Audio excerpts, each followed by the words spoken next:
บเขาเทียบเราไรมองไม่งามช่างเขาแต่เจ้าก็คือดอกบัวด้วยความสัตย์ซื่อยึดถือความดีเป็นหลักใครรักไม่รักก็ไม่จมปลักมองเมื่อโผล่พ้นน้ำก็เห็นความงามในตัวไม่ยึดติดในตมชั่วขอเป็นดอกบัวดอกดีใครไม่มองว่าบัวงามเด่นแต่บัวก็เป็นดอกบัวทุกวันอย่างนี้ไม่อยากเด่นดังแต่มุ่งหวังในทางเด่นดี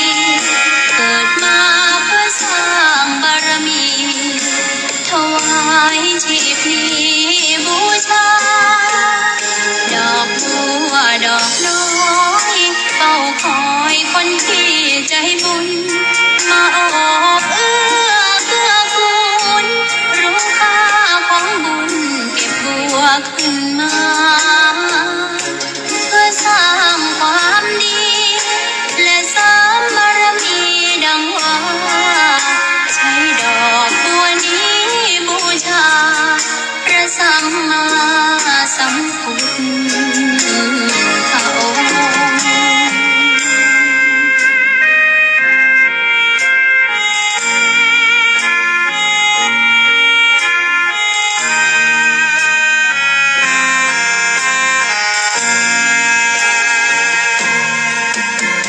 ใครไม่มองว่าบัวงามเด่นแต่บัวก็เป็นดอกบัวทุกวันอย่างนี้ไม่อยากเด่นดังแต่มุ่งหวังในทางเด่นดีเกิดมาเพื่อสร้างบารมีถวายชีพนี้บูชาดอกบัวดอกน้อยเฝ้าคอยคนที่ใจบุญมาโอบเอื้อเกื้อกูลรู้ค่าของบุญเก็บบัวขึ้นมาเพื่อสร้างความดีและสร้างบารมีดังว่าใช้ดอกบัวนี้บูชาพระสัมมาสัมพุทธเขา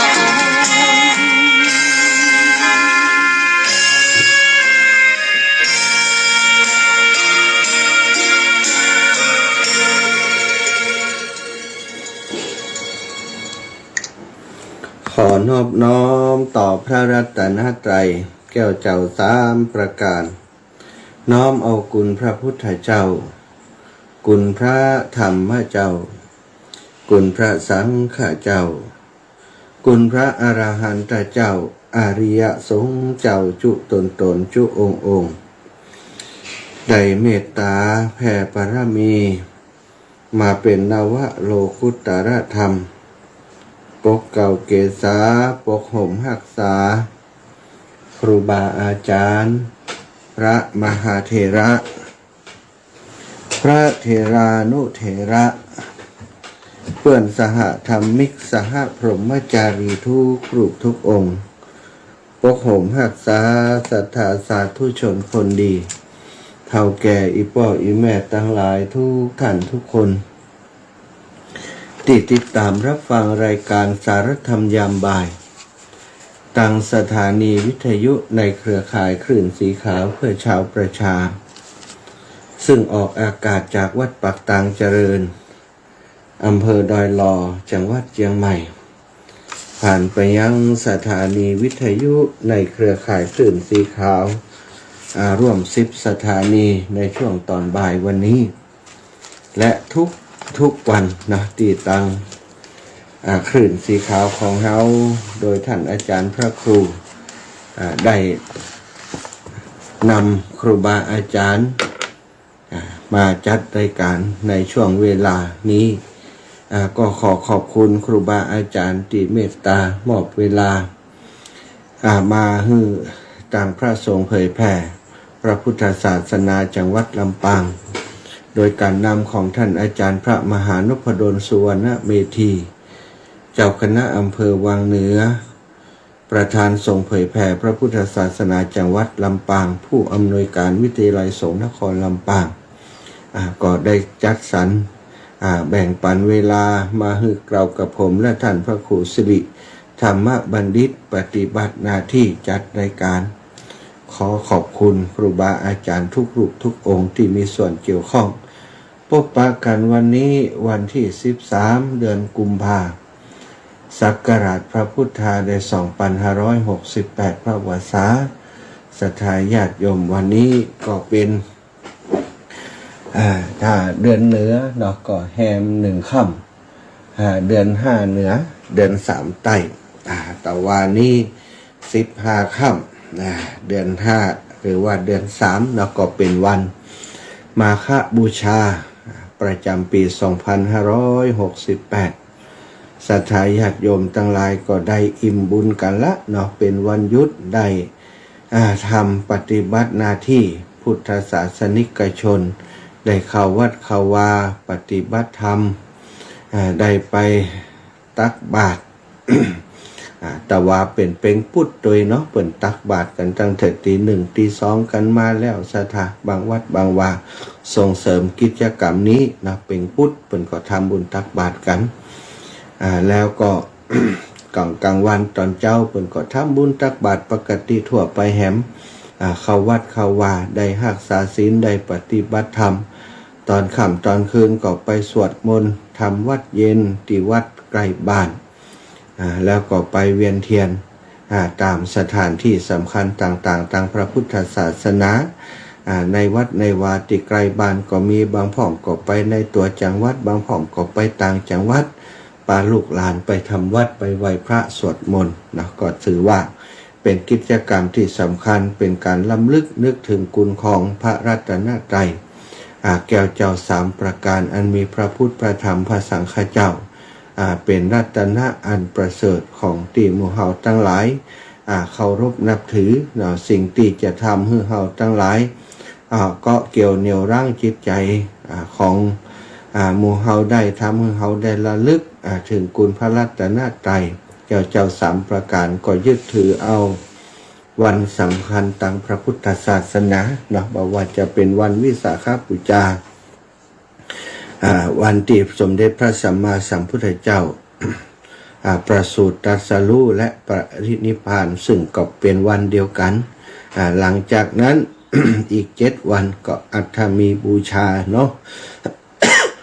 แล้วบางท่านบางคนก็ถือเอาวันอาสาฬหบูชาเป็นวันที่ระลึกถึงพระธรรมพระพุทธองค์ได้ทรงแสดงธรรมหรือว่าจะระลึกถึงพระสงฆ์ก็ได้วันนั้นพระสงฆ์องค์แรกได้พระสงฆ์กลุ่มแรกได้เกิดขึ้นในพระพุทธศาสนาก็คือปัญจวัคคีย์ทั้ง5นั่นเองศรัทธาแล้วก็วันนี้วันที่ผ่านมาวันมาฆบูชาอันนี้ก็ถือว่าเป็นวันสำคัญอีกวันหนึ่งซึ่งมีเหตุการณ์ถึง4อย่าง4ประการดังติศรัทธาญาติโยมทั้งหลายได้รับทราบรับฟังแต่วานี้ก็หลายท่านหลายคนได้นำเรื่องราวเหล่านี้มาสนทนามาอุมาจาในรายการอาตมาภาพเองเนาะก็ได้นำเรื่องราวเหล่านี้มาอุมาจาเหมือนกัน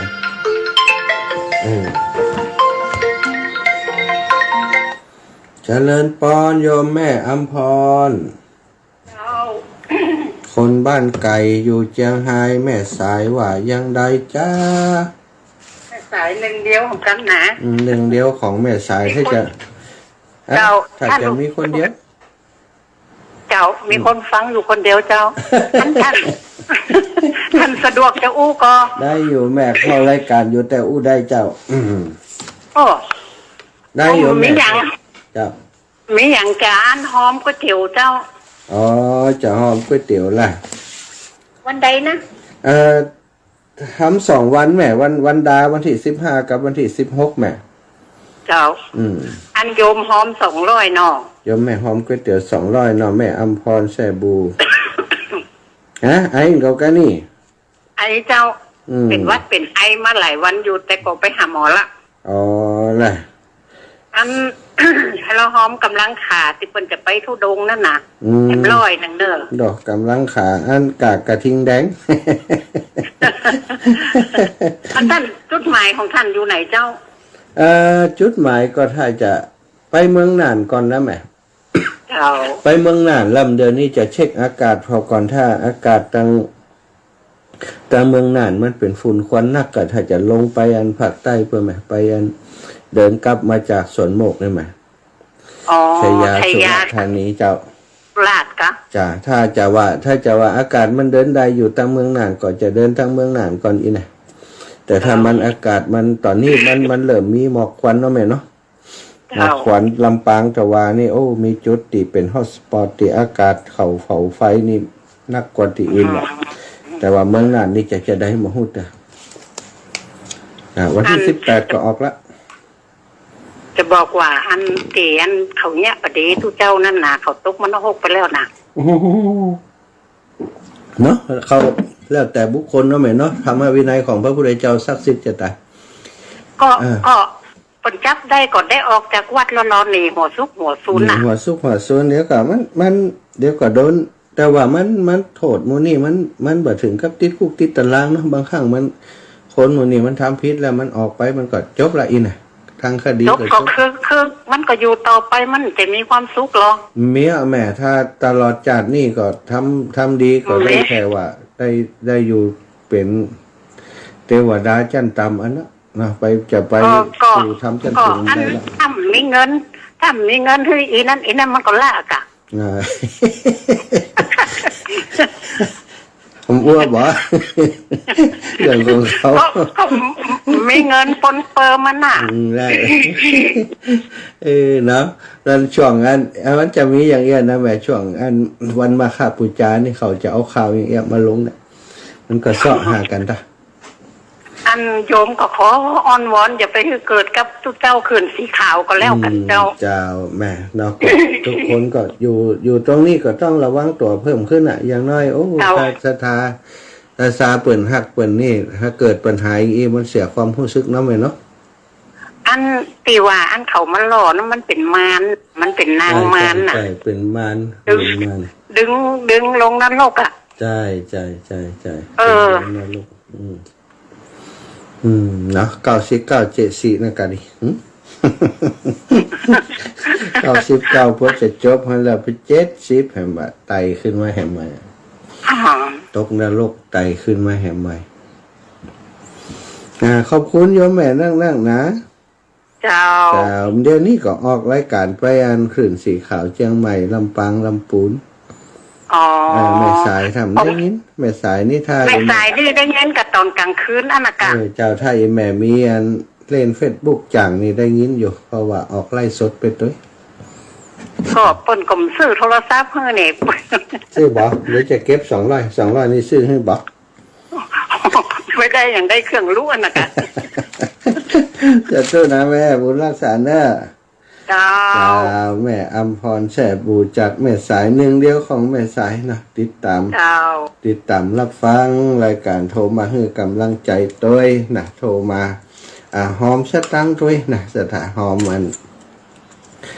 โรงทานเนาะติอาตมาจะทำโรงทานทำโรงทานที่วัดพระเจดีย์เสาหลังในวันที่วันที่อย่างวันที่ วันที่15-16นะทำก๋วยเตี๋ยวเนาะไปเป็นโรงทานที่วัดพระเจดีย์เสาหลังก็มีศรัทธาญาติโยมทยอยหอมมาเรื่อยๆเนาะหลายท่านแล้วก็2วันถ้าจะกลุ่มหันกลุ่มนี้อยู่วันละประมาณ 5,000 บาทศรัทธาญาติโยมที่เป็นเจ้าภาพเพื่อเปิ่นนะดีว่าคนที่เปิ่นรับทำเพื่อเปิ่นบ่ได้คิดอย่างนักหนาบ่ได้เอาแป้งแต่ว่าเนาะก็เป็นน้องนุ่งสุ่งซองที่อู้กันว่าแต่เอาบุญด้วยกันนะเอาบุญด้วยกันถ้าเสียงหนักเสียงหนาห้องเองก็มีตังค์นักซะได้ถ้านักหนาแต่ก็มีตังค์นะก็ได้หมอกพอให้พอดีก็พอจะสู้ได้ก็เป็นโรงทาน ที่จะนำไปช่วยในงานพระราชทานเพลิงศพในครั้งนี้ก็มีหลายท่านหลายคนเปิดก็ทำไปเองก็มีซะนะเขาก็ทำส่วนหนึ่งเนาะเอาละพบปะกันวันนี้ก่อนที่จะอู้จาสารธรรมก็จะนำศรัทธาญาติโยมได้ไหว้พระสวดมนต์สักเล็กน้อยก่อนเนอะศรัทธากราบพระพร้อมกันเนอะกราบหนึ่งพุทโธเมนาโถกราบสองธัมโมเมนาโถกราบสามสังโฆเมนาโถ อิมินาสกาเรนะพุทธังอภิปูชยามิอิมินาสกาเรนะธัมมังอภิปูชยามิอิมินาสกาเรนะสังฆังอภิปูชยามิอะระหังสัมมาสัมพุทโธภะคะวาพุทธังภะคะวันตังอภิวาเทมิกราบสวากขาโตภะคะวะตาธัมโมธัมมังนะมัสสามิกราบสุปฏิปันโนภะคะวะโตสาวกสังโฆสังฆังนะมามิกราบนะโมตัสสะภะคะวะโตอะระหะโตสัมมาสัมพุทธัสสะนะโมตัสสะภะคะวะโตอะระหะโตสัมมาสัมพุทธัสสะนะโมตัสสะภะคะวะโตอะระหะโตสัมมาสัมพุทธัสสะพุทธังสารนังกัจฉามิธัมมังสารนังกัจฉามิสังฆังสารนังกัจฉามิตุติยัมปิพุทธังสารนังกัจฉามิตุติยัมปิธัมมังสารนังกัจฉามิตุติยัมปิสังฆังสารนังกัจฉามิตติยัมปิพุทธังสารนังกัจฉามิตติยัมปิธัมมังสารนังกัจฉามิตติยัมปิสังฆังสารนังกัจฉามิ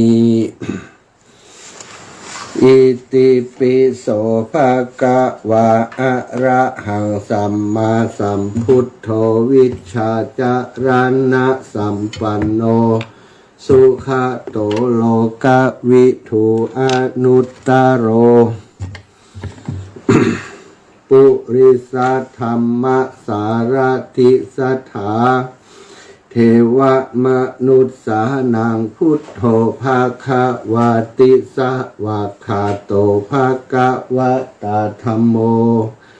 สันทิฏฐิโกอากาลิโกเอหิปัสสิโกโอปันนาญิโกปัจจัตตังเวทิตัพโพวินยูหิติสุปฏิปันโนภะคะวะโตสาวกสังโฆอุชุปฏิปันโนภะคะวะโตสาวกสังโฆยายะปฏิปันโนภะคะวะโตสาวกสังโฆสามิจิปฏิปันโนภะคะวะโตสาวกสังโฆยะทิทังจัตตาริปุริสายุคานิอัฏฐปุริสปุคลาเอสะภะคะวะโตสาวกสังโฆอะหุนายโยปะหุนายโยทักขินายโยอัญชริกระนิโยอนุตตรังปุ ปุญญาเขตังโลกัสสาติกราบพระพร้อมกันอีกครั้งเนอกราบหนึ่งพุทธังวะรันตังสิระสานะมามิกราบสองธรรมังวะรันตังสิระสานะมามิกราบสามสังฆังวะรันตังสิระสานะมามิศรัทธาญาติโยมทั้งหลายไหว้พระสวดมนต์ธรรมวัดโดยการเรียบร้อยนะลำดับต่อไปก็จะได้อุจาสนทนาธรรมวันนี้ขอนำเรื่องบุญเรื่องกุศลศรัทธาเพิ่นบอกว่าบุญกุศลก็ดีเนาะบาปหรือว่าอกุศลก็ดีอย่าไปคิดว่าเป็นของน้อยนะทำบาปน้อยเดียวนะจะไปคิดบาปน้อยเดียวนั้นก็จะทำไปติ๊กๆก็เดียวมันก็จะหนักขึ้น จากฆ่าสัตว์ตอนน้อยๆก็อาจจะเป็นฆ่าสัตว์ฆ่ามนุษย์ใดในที่สุด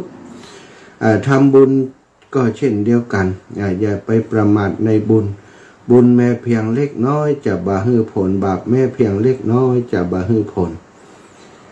เพิ่นบอกว่าถ้าเฮาสั่งสมไปบุญเนี่ยไม่จะเล็กน้อยก่อยสะสมก่อยทำก่อยเนี่ยไปก่อยกล่อมเกาจิตใจก่อยฝึกเนี่ยฝึกทำไปแม้กระทั่งการให้ทานก็ตามการรักษาศีลก็ตามการปฏิบัติ จิตตภาวนาก็ตามถ้าเฮาสั่งสมอบรมทำไปเรื่อยๆมันก็จะเพิ่มพูนพอกพูนอยู่ในอุปนิสัยของเฮานักขึ้นสถานสุดท้ายอย่างคนที่เปิ่นหุ่มทำบุญทำทานเนาะหุ่มทำบุญทำทานก็เริ่มจากน้อยๆทำจาก5 บาท10 บาทพัฒนามาบางคนต่างพัฒนาถ้าผู้ข้ามีอยู่มีกินสุขสบายนี่จะทำบุญทุกวันจะใส่บาตรทุกวันจะถวายปัจจัยช่วยทำนั่นช่วยทำนี้บางคนกรรมพัฒนาความตั้งใจก็สำเร็จผลได้ทำบุญทุกวันอย่างตอนเจ้านี่ไปบิณฑบาตสถานก็มักจะไปเจอคนที่เปิ่นใส่บาตรเป็นประจำเป็นส่วนใหญ่ บางคนก็เพิ่งมาใส่เอาไปเอามาก็ติดตามใส่กันอยู่ตลอดท้องหน่วยมาย่อมกราบสาธุมาหาเจ้าฟังอยู่ที่แป่พี่น้องเมืองแป่เนอะสาธุเนอะสิริพรอีลาดีขึ้นก็จะมันใจก็นี่สิริพรสันวงมาใจสิริพรแห่มคนหนึ่งน้องสาวอยู่ที่อันสิริพรอยู่ที่บ้านทุ่งติวทุ่งตุนแม่ติวอีกกันเนาะบ้านวอกแก้วเนาะสิริพรนันทิวงอันนี้อันสันวงอีลูกถ้าคนละคนโยมปีวัฒนาโยมแม่บัวผันบุญยืนแม่จันสมอินตาโยมจันสมอินตานะสาธุเนอะหลายท่านหลายคนที่เข้ามารับชมในขณะนี้แม่น้ำเงินราชบุรุษวันนี้รับชมฟังอยู่เจ้าชัดเจนดีเจ้าสาธุเนอะโยมแม่น้ำเงินมาวัดเจดีย์ซาวเนอะได้รับทราบที่โยมแม่ได้เป็นสะพานบุญเรียบร้อยละแม่หลวงมีวงชมพูบ้านนาบงได้ร่วมบุญมา100 คูณ 100 บาทของแม่น้ำเงินราชบุรุษก็ยังร่วมบุญได้อยู่แห่ม2เนาะแม่น้ำเงินราชบุรุษก็ร่วมบุญ โรงทานร้านตองละหน้าร่วมบุญโรงทานก๋วยเตี๋ยว100 บาทร่วมบุญสังเค็ดนะสังฆทานแห่ม100 บาทเป็น200 บาทเนาะแม่น้ำเงินเพิ่นฝากตังไว้บาทเดียวนี่เหลือนี่แห่ม2 ซอง เพิ่นฝากไว้เวลาไปทำบุญที่ไหนก็เอาไปทำให้เพิ่นนะคุณครูชนัดกำมลเข้ามาติดตามโยมน้องพรชิดชบานะสมพรรัตนังก็เข้ามาติดตามอยู่สาธุขอบคุณหลายๆพี่น้องเมืองแปะก็ฟังเชียงใหม่ก็มีลำปางนี่ก็หลายที่อยู่เนอะบุญปันอินวิชาสมยศปัญญาทะนะสาธุนะจะเกี่ยวถึงเรื่องการทำบุญอย่าไปดูถูกบุญว่าเพียงเล็กน้อยนะบ่ฮือผลอย่าดูถูกบาปว่าเพียงเล็กน้อยบ่ฮือผล ศรัทธาก็ยังเรื่องเล่าก็มีนางเกี่ยวกับการทำบุญนี้นะผลของการถวายน้ำดื่มแค่น้ำดื่มนะศรัทธาแด่พระสัมมาสัมพุทธเจ้าเพียงครั้งเดียวก็สามารถทำให้บุคคลคนหนึ่งได้ไปอยู่บนสวรรค์เนาะหลังจากที่บะเกยฮือตานมากำเตื้อเป็นคนยากจนเป็นคนใจเป็นข้าทาสอยู่ในบ้านของคหบดีผู้มีอันจะกินแต่ว่าได้มีโอกาสพบพระพุทธเจ้าแล้วก็ได้ถวายแค่น้ำดื่มทำให้นางได้ไปเสวยบุญอยู่บนสวรรค์เรื่องเรามีว่าสมัยหนึ่งพระผู้มีพระภาคเจ้าของเรานี้ได้เสด็จจาริกไปในชนบทแคว้นโกศลใกล้ถึงหมู่บ้านพราหมณ์ตำบลถูนะพวกพราหมณ์และคหบดีชาวถูนะได้ยินข่าวว่าพระพุทธองค์จะเสด็จไปในหมู่บ้านแห่งนี้มีพวกที่บ่ได้เลื่อมใสในพระพุทธศาสนาพวกพราหมณ์ที่ก็จะกลัวจะเสียผลประโยชน์เพราะว่าได้ทราบว่าพระพุทธเจ้าไปที่ไหนนั้นนะก็จะไปจวนคนทั้งหลายเนี่ยที่มีความ ศรัทธาเลื่อมใสในศาสนาพราหมณ์อยู่เนี่ยได้หันสัจธรรมที่แท้จริงได้แสดงธรรมให้ได้ฟังคนทั้งหลายก็หันมานับถือทำคำสอนของพระพุทธเจ้ามาเป็นสาวกมาบวชในพุทธศาสนาเป็นอันมากทำให้พวกพราหมณ์ในพื้นที่ที่พระพุทธองค์เสด็จไปมีความกลัวต่อพระบารมีของพระพุทธเจ้าพยายามจะป้องกันพยายามจะบ่ให้พระพุทธเจ้าเข้าไปในพื้นที่อันเป็นเขตปกครองของตนที่ในหมู่บ้านแห่งนี้ตำบลถูนะแห่งนี้ก็เช่นเดียวกันไม่บ่มีความเลื่อมใสซ้ำยังตั้งตัวเป็นปฏิปักษ์กับพระพุทธเจ้าซึ่งก็มีพรรคพวกอยู่จำนวนมากพวกเขามีความหันพิษแล้วก็ที่สำคัญคือมีความตนีขี้เหนียวขี้จิว่าอย่างอันเตอเนาะสถาได้ร่วมประชุมกันว่าในที่ประชุมก็อู้กันว่าข่าวว่าพระสมณโคดมกำลังจะมาหาจะมาในหมู่บ้านของหมู่เฮาถ้าพระองค์ข้ามแม่น้ำมาประทับอยู่สัก2-3 วันพระองค์ก็จะนำประชาชนทั้งหมู่บ้านนี้ให้นับถือพระองค์คำสอนของพราหมณ์ทั้งหลายเรียกว่าพราหมณ์ธรรมนั้นก็จะดำรงอยู่บ่ได้หันมาหลายที่หลายแห่งแล้วถ้าพระองค์ไปที่ไหนก็จะจ้วนคนมานับถือพุทธศาสนาเหี่ยมดบ่ฟังธรรมของพราหมณ์แล้วธรรมพราหมณ์ธรรมนี้ก็จะดำรงอยู่บ่ได้หมู่เฮาจะต้องช่วยกันนะจะต้องกันประกาศห้ามคนเอาเรือทุกชนิดข้ามไปฝั่งแม่น้ำต่างพ้นห้ามก่อสร้างสะพานที่มีอยู่นี้ต้องทำลายเสียก่อนเดี๋ยวก่อยแปลงใหม่สะพานที่มีอยู่นี่หือทำลายเหี่ยและชาวบ้านทั้งหลายต้องกักตุนน้ำเอาน้ำไว้กักตุนน้ำไว้เพราะพวกเราจะทำน้ำในหมู่บ้านที่เป็นบ่อเป็นหยังนะรอบสถานที่นี่คือคุณคุณบอกคือ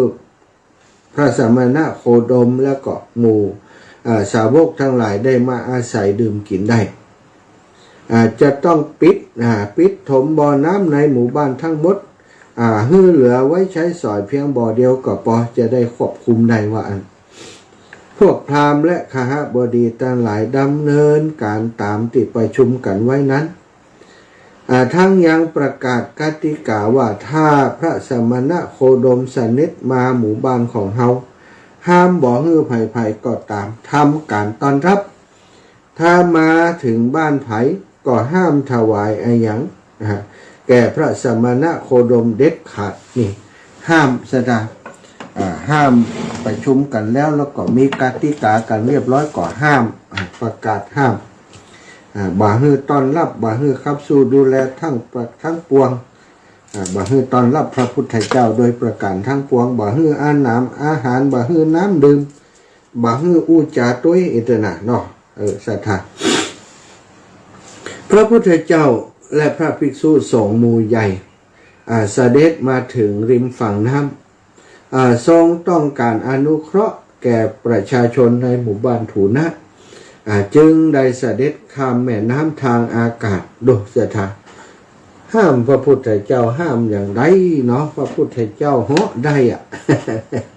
พระสาวกทั้งหลายก็เช่นเดียวกันเพิ่นเหาะได้นะก็เหาะมาทางหลวงอากาศนะเหาะมาทางอากาศเข้าสู่หมู่บ้านตามลำดับถึงไปถึงโคนต้นไม้ต้นหนึ่งก็ทรงแวะพักเนื่องจากว่าได้เดินทางมาไกลแล้วก็แวะพักติดใต้ต้นไม้ต้นหนึ่งพร้อมกับสาวกหมู่ใหญ่นั้นพระภิกษุทั้งหลายก็นั่งพักอยู่ใต้ในตีลื่นลมบอกว่าเป็นไม้มาอย่างเนอะถ้าจะเย็นดีเนาะเข้าไปพักหันกลุ่มลื่น ในครั้งนั้นก็มีพวกทาสีทาสีคนใจผู้หญิงเนาะจะทาคนใจผู้หญิงเรียกว่าทาสีธาตุธาตุปัจจัยธาตุผู้หญิงในที่นี้ใช้คำว่าทาสีก็คือผู้หญิงที่เปิ่นไปตักน้ำสถากำลังเทินหม้อน้ำเดินผ่านมานางทาสีตั้งหลายฮู้กติกาของหมู่บ้านฮู้กติกาของหมู่บ้านว่าเปิ่นห้าม เอาเข้าเอาน้ำถวายพระสัมมาโคดมพระพุทธเจ้าทุกคนก็ฮู้กติกากันดีถ้าใครทำอย่างอันจะต้องถูกโบยถูกตีถูกขับออกจากหมู่บ้านหรือว่าอาจจะต้องถูกทำร้ายถึงตายพวกนางฮู้กติกาของหมู่บ้านเป็นอย่างดีต่างก็เล่งฝีเท้าเดินหนีไปหันพระพุทธเจ้าและหมู่สงฆ์อยู่ที่หันก็เดินหนีไปซะท่าบ่เข้าไปแต่มีนางทาสีคนหนึ่งบ่ได้คิดเช่นนางทาสีทั้งหลายเขาคิดว่าได้หันพระพุทธเจ้าและหมู่ภิกษุทั้งหลายแล้วเป็นบุญของเรายิ่งนักนางเองเกิดความเลื่อมใสเพราะว่าพระสงฆ์หมู่ใหญ่นั่งเบิ้นต้นไม้บ่ได้บ่ได้จ่ายอย่างสักอย่างเลยสัตานางสงบสงเงียมเรียบร้อยตามองลงต่ำดูลมหายใจนั่งเรียบร้อยบ่มีเสียงกันคะนึงมีแต่ประการใดพิกจากคนตั้งหลายอยู่กันคนสองคนกันเศร้าเนาะอันนี้นี่อยู่กันเป็นหมู่คณะใหญ่หนังต้นไม้ต้นไม้คนละต้นหนังกันไปบางผ่องก็นั่งอยู่ติบ่มีต้นไม้แต่มันเป็นร่มเงาก็นั่งสำรวมระวังอยู่นั่งอยู่ดังนั้นนางได้หันอย่างนั้นก็เกิดความเลื่อมใสได้ยุดยืนมองแล้วก็หันอาการของพวกท่านทั้งหลายแล้วก็คิดว่าพวกท่านทั้งหลายเดินทางมาไกลคงจะกระหายน้ำคงต้องการน้ำเย็นสักเล็กน้อยลูบหน้าลูบตาลูบเนื้อลูบตัวแล้วก็ดื่มฉันตัวเฮาเองมีน้ำอยู่เฮาน่าจะนำน้ำดื่มนี้ถวาย แต่ว่าถ้าพวกเจ้านายทั้งหลายเปิ่นหู้จะเนี่ยอย่างใดดีเพราะนายทั้งหลายสั่งไว้ว่าห้ามต้อนรับห้ามถวายอะไรอย่างแก่พระสมณโคดมตอนนี้เฮาพบบุคคลผู้ควรแก่การถวายแล้วพวกท่านทั้งหลายเป็นบุญญาเขตของเฮาถ้าเฮาบ่รีบถวายน้ำดื่มเพื่อบุญเฮาก็จะบ่ได้ติพึ่งเลยแล้วบ่ได้เล่าเฮาถึงจะหลุดพ้นจากชีวิตติลำเค็ญนี้ได้จังมันเฮาจะโดนทำลายอย่างใดก็จังมันนุกเฮาจะถวายน้ำดื่มนี้แก่พระพุทธเจ้าและพระภิกษุสงฆ์ทั้งหลายถึงเจ้านายจะฆ่าจะแกงจะจองจะจำเฮาก็จังมันพอมันลุกอีน่ะเฮาจะสั่งสมบุญในบุญญาเขตที่ดีงามนี้คือใดเมื่อคิดตัดสินใจเด็ดเดี่ยวแล้วศรัทธาญาติโยมนางทาสีตั้งหลายที่หันอาการของนางนั้นก็ห้ามปรามเธอจะไปทำอย่างนั้นนะเจ้านายของเธอซ้ำโหดร้ายเหี้ยมโหดบุกตีเธอมากี่ครั้งแล้ว ครั้งนี้ฉันเปิ่นวางกติกากันไว้แล้วนะถ้าเธอเอาน้ำไปให้ พระพุทธเจ้าและพระสงฆ์ทั้งหลายนั้นดีบดีเธออาจจะถูกฆ่าก็ได้นะจะไปให้ไปนะห้ามพยายามจะดึงล้างนางเอากลับไปตัวแต่นางก็บอกฟังซะท่านางนี้ดึงบอกฟังโดยตัดสินใจติแน่วแน่แล้วว่าพบกับบุญญาเขตแล้วจะบ่ยอมให้บุญญาเขตหรือว่าบุญการสั่งสมบุญนี้สูญหายไปนางได้คิดว่าชีวิตเฮาที่ได้มาเป็นคนยากคนลำบากยากจนเข็นใจถึงกับได้ขายตัวเป็นทาสของเปิ้นก็เพราะว่าเฮาบ่ได้สร้างสมบุญมาก่อนจึงคิดว่าจะสั่งสมบุญกับบุญญาเขตนี้คือได้นางบอกฟังได้ยกหม้อน้ำลงจากศีรษะประคองน้ำเข้าไปด้วยความปิติยินดีแล้วก็วางลงตีหน้าของพระพุทธเจ้ากราบด้วยเบญจางคประดิษฐ์ทูลนิมนต์พระพุทธองค์เพื่อได้เสวยน้ำพระพุทธองค์ทรงหันความเลื่อมใสของนางแล้วทรงต้องการอนุเคราะห์จึงทรงกรองน้ำนำน้ำชำระพระหัตถ์พระบาทและเสวยน้ำนั้นปรากฏว่าน้ำในหม้อบ่ได้พร่องไปเลยบ่ได้มดไปบ่ได้พร่องไปยังมีอยู่อย่างเต็มเปี่ยมนางหันอย่างนั้นก็เกิดความอัศจรรย์สะทะเทล้างมือล้างหน้าล้างตีนแทนที่จะมดดื่มแหมลูกยังเหลืออยู่เกิดความอัศจรรย์ใจได้นำน้ำนั้นไปถวายแก่พระภิกษุทั้งหมดมีพระอัครสาวกไล่กลับไปตามลำดับถึงพระติดตามทั้งหมดนะสถานซึ่งน้ำที่มีอยู่ในหม้อนั้นก็บ่ได้หมดไปบ่ได้สิ้นไปเมื่อภิกษุทั้งหลายดื่มใจชำระล้างและดื่มจนเป็นที่พอใจแล้วนางก็มีจิตใจล่าเริงเป็นอย่างมากได้ถวายอภิวาทพระพุทธเจ้าแล้วก็เทินหม้อน้ำกลับไปยังเรือนของตนพราหมณ์ทั้งหลายผู้เป็นนายได้ทราบความจากทาสีติดไปด้วยกันเรียบร้อยแล้วว่านางคนนี้นั่นได้นำน้ำไปถวายพระพุทธเจ้าและพระสงฆ์สาวกทั้งหลายทราบแล้วก็รออยู่กำค่อนกำไม่รออยู่ซึ่งตอนที่ทราบว่านางทำอย่างนั้นก็มีความโกรธเป็นอย่างมากเพราะตัวเองนี่ห้ามแล้วห้ามแหมเพราะตามกติกาเปิ่นบอกแล้วกติกาของหมู่บ้านเปิ่นว่าแล้วว่าหมู่บ้านใดเจ้านายคนใดปล่อยให้ทาสีทาสาเนี่ยอย่างอีกจะต้องถูกปรับนะจะได้รับโทษโดยว่าอันเมื่อได้ทราบข่าวว่านางทำอย่างอันก็โคตรมิ่ง มึดขนาดนั้นนะเสตากำค่อนท่าเลยเมื่อนางมาถึงก็ด่าบริพาทนางบอกได้ถามอย่างสักอย่างด่าอย่างเดียวบอกว่าเธอนี่ทำอย่างใดนี่คือบ่ทำตามกติกาเฮาบอกแล้วบอกแหม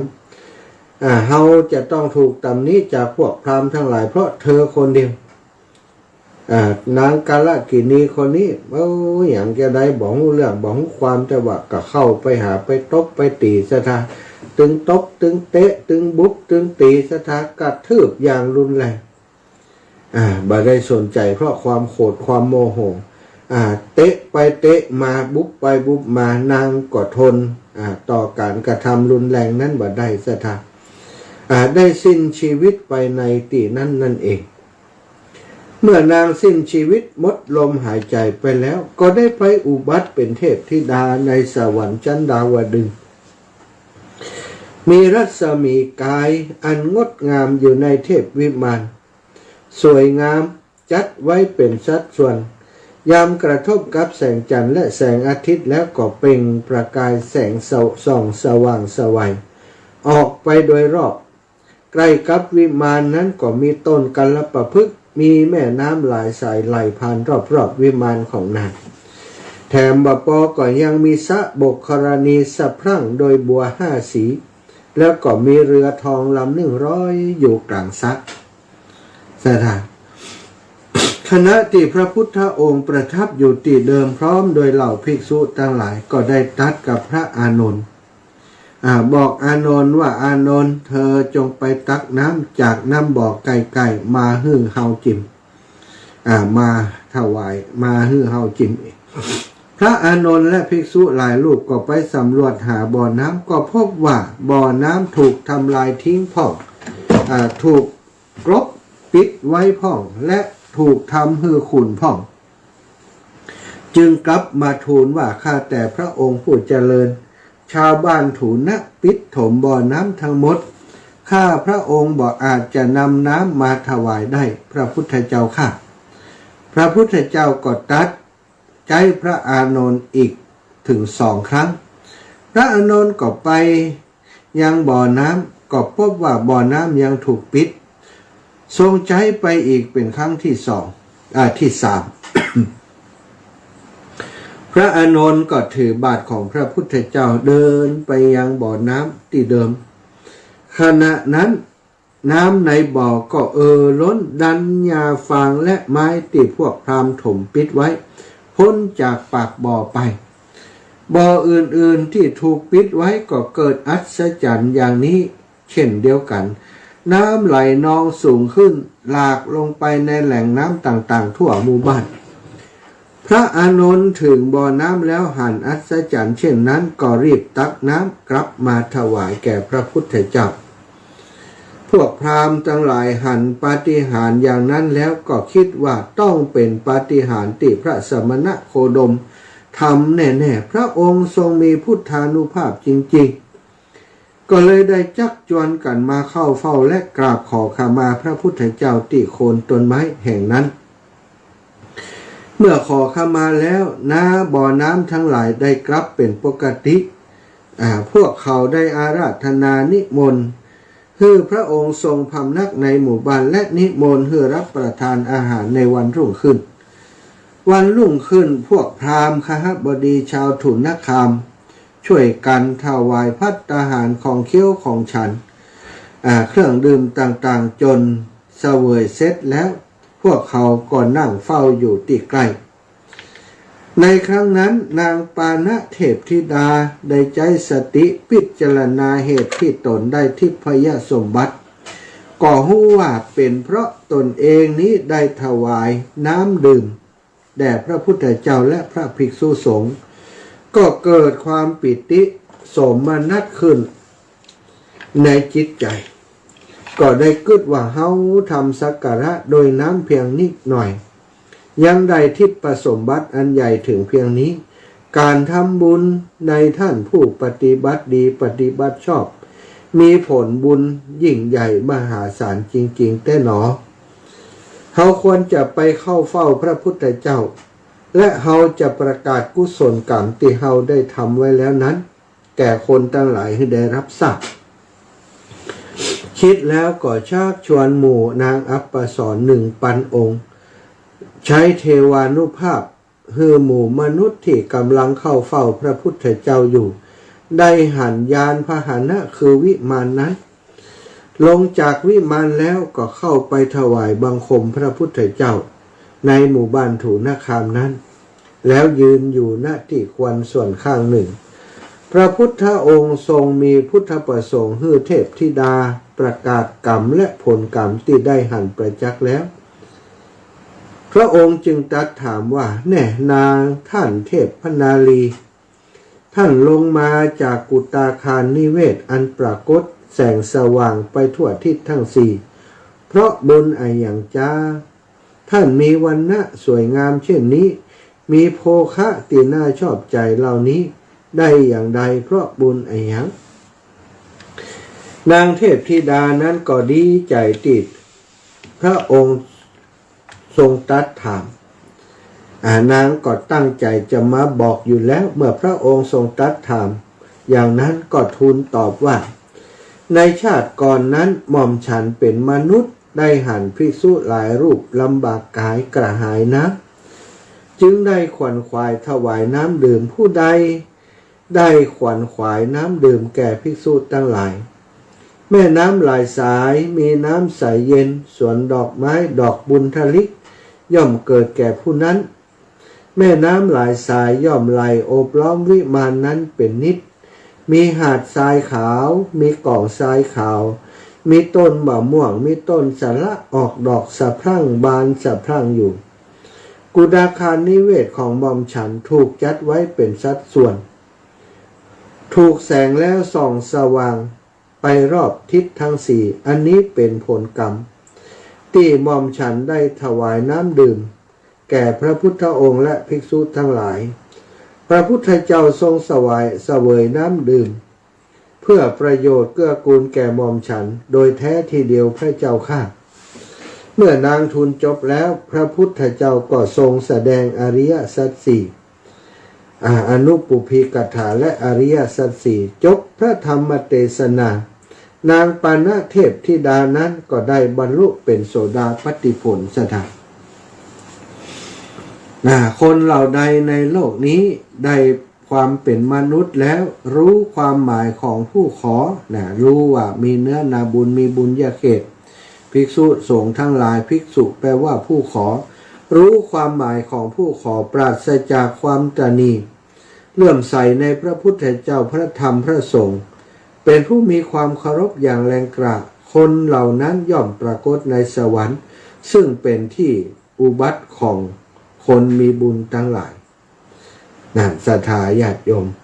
อันนี้บุญแค่ถวายน้ำดื่มนะเนาะถวายน้ำดื่มแก่พระพุทธเจ้าแต่ว่าน้ำดื่มนั้นได้ถวายแก่พระพุทธเจ้าและเหล่าสาวกทั้งหลายจึงเป็นบุญใหญ่หลวงที่เกิดขึ้นกับนางปานะเทพธิดาศรัทธาถ้าฟังตามเหตุการณ์นี้ก็น่าจะเข้าใจว่าการที่นางจะตัดสินใจ ถวายน้ำแก่พระพุทธเจ้านั้นบ่ใช่เรื่องง่ายๆมันเป็นเรื่องถึงชีวิตศรัทธาเพราะว่าถ้าถวายไปแล้วเนี่ยจะต้องถูกทำโทษอันนี้ก็ถูกทำโทษถึงตายนางยอมสละชีวิตถึงจะตายก็ยอมปบบุญญาเขตแล้วปบเนื้อนาบุญแล้วจะเอาบุญให้ได้เลยได้ตัดสินใจสละชีวิตศรัทธาถึงจะโดนบุบโดนตีถึงตายก็จ้างมันสุดท้ายก็ได้ถูกโดนบุบโดนตีจนถึงตายแท้เนาะศรัทธาอีปอยแม่ตั้งหลายอันนี้ก็เป็นเรื่องราวดีๆนำมาฝากนำมาแบ่งปันวันนี้ขณะนี้เวลา15:46-47 นาทีจะปั่นเวลาให้ศรัทธาติดตามในชั่วโมงแรกโทรมาสักเล็กน้อยชั่วโมงที่2ปกติแล้วท่านอาจารย์พระครูสิริธรรมบัณฑิตจะเข้ารายการแต่เนื่องจากว่าวันนี้ท่านอาจารย์พระครูได้ไปปฏิบัติศาสนกิจในนามของวิทยาลัยสงฆ์นครลำปาง ที่วิทยาลัยสงฆ์ส่วนกลางที่วังน้อยอยุธยา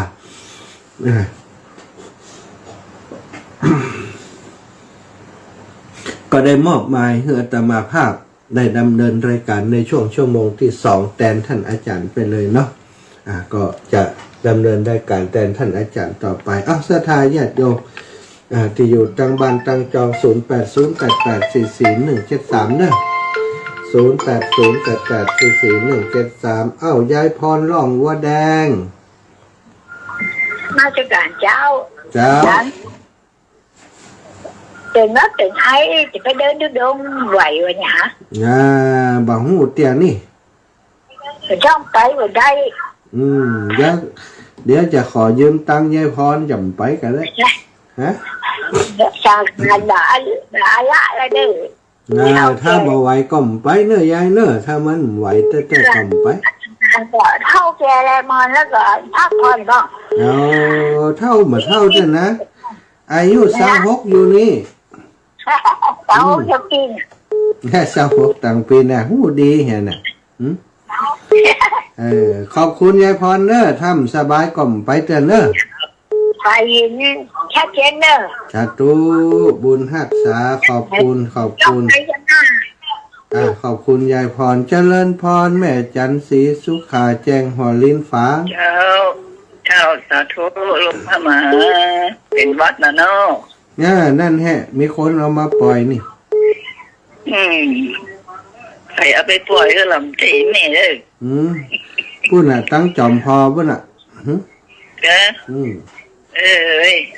จะเดินทุดงมาเมืองต่างอินจะว่าอีแม่วันนี้ถ้าจะเปลี่ยนกำหนดการเนื่องจากว่าทางอาจารย์เจริญนี่เปิ่นจะบ่ได้อยู่บ่ได้เข้ากรรมแล้วเปิ่นจะมีงานแค่วันที่24วันที่ถ้าสุขภาพเป็นอย่างก็18เนาะจะเดินจากอันแยกปุ้นแยกแม่สวยที่เชียงรายนี่นะมาตังพะเยาแล้วก็เข้าไปเชียงคำแล้วก็ไปนั่นเนอะบ่ได้มาเมืองต่างแล้วเนาะบ่ได้เข้าแต่ละ ทีแรกจะเดินไปหม่อนปินนะพอดีกำหนดการทั้งพุ่นเปลี่ยนไปเนาะก็เลยว่ามันเป็นงั้นดีละโยมแม่ก็กำลังคิดว่าจะถวายพระห่มจะถวายปัจจัยเล็กๆน้อยๆแน่จริงก็เอามาถวายจิตลำปางพี่ก็ได้เนอะไหวไรแม่ไปบ่ไหวลูกท่านหาเอ้ยได้ก็ได้แม่ไปอยู่กาถ้าเดินทุดงมาก็เติมหาก็ให้เขาขับรถไปส่งอากาศเนาะเจ้าขอบคุณแม่นะเจ้าขอบใจจังนะขอบคุณกันนะสาธุบุญรักษาโยมแม่นักหลายๆให้อยู่ดีมีสุขเด้อแม่จันทร์ศรีสุขาศรัทธาญาติโยม0808844173แม่น้อยบัวไขวงหันโถกหัวช่างเจ้าเลี้ยงพร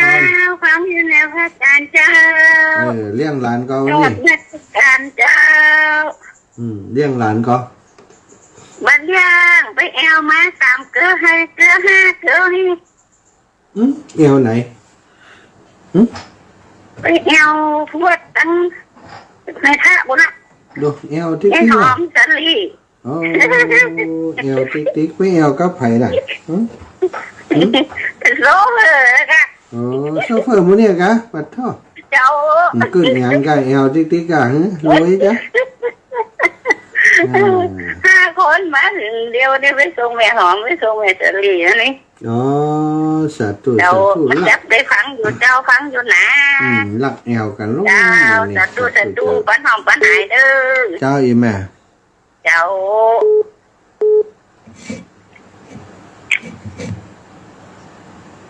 เจริญพรโยมแม่บัวเย็นจันทบวันนี้ออกรายการเจ้าบุญมอกันเลยบุญว่าจะไปงานศพนะแม่ไม่ว่าแล้วว่าวันนี้ออกรายการเจ้าบุญฉันออกกันเนาะได้ยินสวดมนต์น่ะเนาะได้ยินแล้วสั่งปูกระยายน้อยนี่ยายน้อยก็หนีพุ่นเดียวนี่เนาะจะได้หนีล่ะกันน่ะฟังให้จับเลยนี่ขาขวาบางคำมีมาก็มานี่ก็อู้กันนี่เจ้าแม่มันถูกจะมาบิณฑบาตก่อนมันถูกนี่อันเดี๋ยวอย่างใดยังไม่แน่ใจแต่อันอยากจะมานี่กี่โมงโหดิจะถามน้องต้อยก่อนว่าจะวันผูกวันเกิดอยากจะป้าเพิ่นไปอันไหว้พระตีไหนก็แม่อันวัดจองคำเงาอ่ะเพิ่นอยากไปไหว้พระตีอันวัดจองคำเงาพุ่นน่ะเจ้าแม่เจ้าถ้าสบายดีนะถ้าสบายก่อมได้ไปเดี๋ยวพออาการขึ้นนี่กันเจ้าเบิ่มมันสบายงานไปปุ่นมานะกะทุกปีอ้อยเด็ดปวดเนื้อปวดตัวเดี๋ยวนี้เบิ่มกับวันพันิตามันสบายเบิ่มไปหาหมอมาแล้วเดี๋ยวไข้วัดเดี๋ยวมันเร็วนะใจกว่ามันเอามาปั่นเดี๋ยวนี้ก็รู้สึกฉีกกว่าอะไรมันก็ถ้ามันเป็นกินยาป้องกันไว้กันเลยเอามาส่งจิมละเดินไม่บอกลูกจะไอ้ติ๊กนี่สงสัยแล้วเดี๋ยวนี้ก็วางนั่นตีวาลาที่แม่มันไปตัดที่ปืนลีนมามันแบบนี่มันกินอย่างได้มันให้ที่ไว้ไปจังหายแม่ก็ไปพี่จันเนาะมันก็โทรหาติ๊กอ่ะมีไฟฟอมันล่ะมันอยู่นี่คนเดียวเดียวดีอ่ะเจ้าดีเลยแหละว่าไปทัศนศึกษาจังใหม่วันชื้นไปทัศนศึกษาจังใหม่เจ้าวันถูกจะไปเข้าขายแล้วดอเจ้าปูกับยายน้อยตะกี้ป้นมาที16เห็นได้ไปไหนยายน้อยก็มีผักเงาเลยเนาะเจ้าสาธุนะแม่นะบุญฮักษาสาธุเจ้า โยมแม่บัวเย็นจันทบนะบ้านสีหมดเก้าวันพุธถ้าอย่างไรก็อาจจะไปบิณฑบาตสีหมดเก้าก็ได้เนอะถ้าไปก็จะไปสีหมดเก้าศรัทธาญาติโยมท่านสาธุชนคนดีทุกคนทุกท่านที่ฟังอยู่จะโทรมาสนทนาอุจากันก็เจริญพรได้เลย แม่กาญจนาชัยนรินทร์ เจ้ากับไม่สาเจ้า เจ้าแม่ มาตังแม่ได้โอนไปตะวันแล้วเนอะ เจ้าแม่หันแล้วมาหยุนแต่ว่า เจ้า200โอนไปแล้วเรียบร้อย เรียบร้อยแล้วเนาะ เจ้าเรียบร้อยแล้ว เอาป้อนก่อน เจ้าเอากะ หอมอย่างฟ้องก็ หอมอันเนี่ยหอมอย่างก็ หอมก๋วยเตี๋ยวร้อย สั่ ห ง อม ด้วย มัน จะได้ สั่งร้อยเนาะ เจ้า เอาป้อนเห็นเนอะไว้เลยไว้เลย เจ้าจดให้แม่ดีๆเนอะ เอาจดดีแล้วเดี๋ยวนี้อุทิศไปให้ปวดสอนแม่ท้องอยู่ใช้นาลิ้นนะเอ้าสาธุครับป้อนสาธุชายาสิทธิดิลิจะในวันนี้หากก็เป็นวันดีสลิสุปมังกละอันประเสริฐล้ำเลิศยิ่งกว่าวันและยามทั้งหลายบัดนี้หมายมีมูลศรัทธาแม่กาญจนาชัยนรินทร์ได้ร่วมบุญร่วมกุศลเป็นเจ้าภาพก๋วยเตี๋ยว100 บาทเป็นเจ้าภาพสังฆทานถวายพระมหาเถระแห่ง100 บาท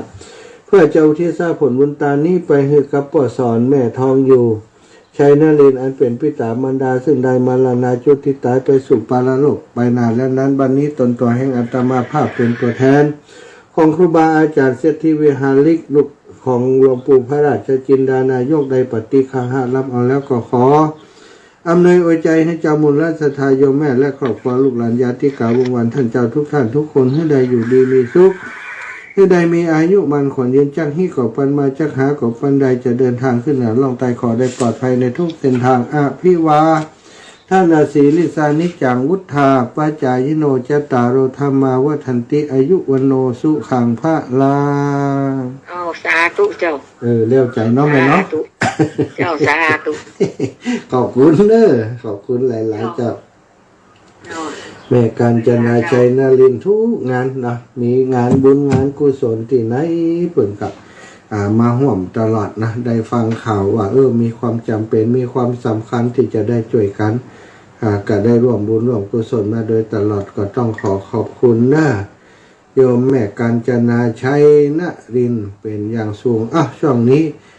พักสักกรรมก่อนเนาะศรัทธาญาติโยมกระเดียวฟังเพลงธรรมะสักเพลง2 เพลงเดี๋ยวก็มาพบปะกันในชั่วโมงต่อไปเนอะ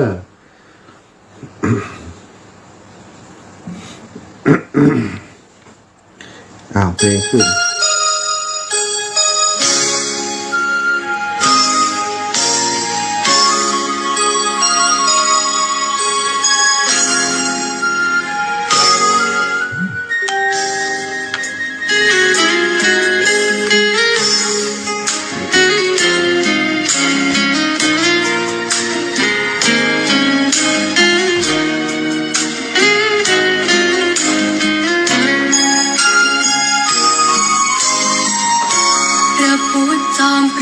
เป็นศาสดาต้นศาสนาสอนประชาทั่วไปมีพระปัญญามนาบริสุทธิ์อำไพพระกรุณายิ่งใหญ่นำให้เราสู่นิพพานพระธรรมล้ำเลิศก็เกิดปัญญาคุ้มครองรักษาผู้บูชาทุกท่านมิให้ตกต่ำคอยคำนำสู่วิมานพาข้ามแดนกันดารเกิดญาณหลุดพ้นโลกีสุขล้นหลุดพ้นบ่วงมารแก้ว3 ประการบันดาลให้ผ่องใสพระพุทธพระธรรมเลิศล้ำพระสงฆ์ดีที่พึ่งประชาชีพามีสุขพ้นทุกภัย ติพระศาสดาสืบศาสนาเทศนาทั่วไปเนื้อนาบุญดีปราณีเตือนจิตฝึกใจน่าบูชากราบไหว้เป็นไทยพบใหม่ไม่มี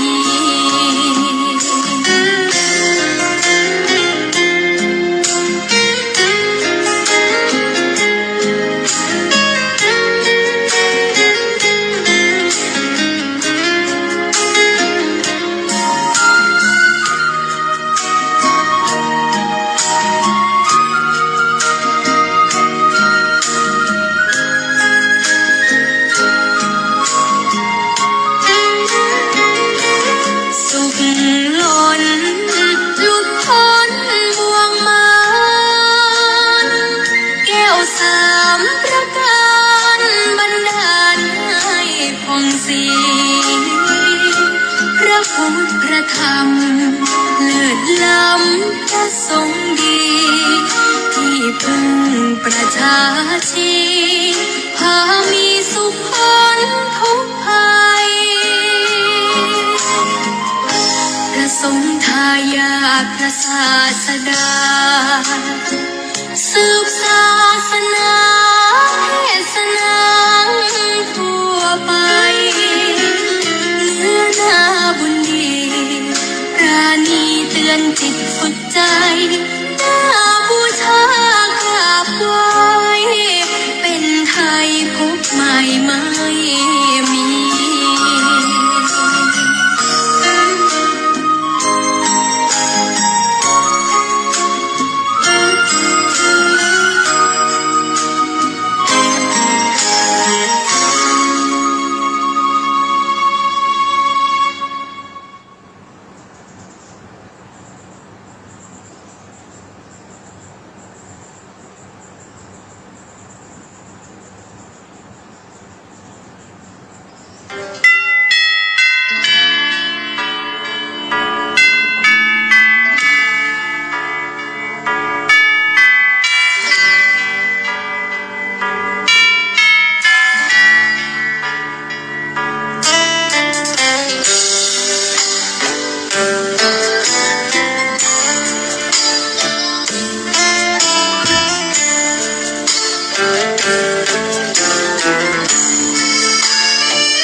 ชวนทุกท่านเข้าวัดเข้าวา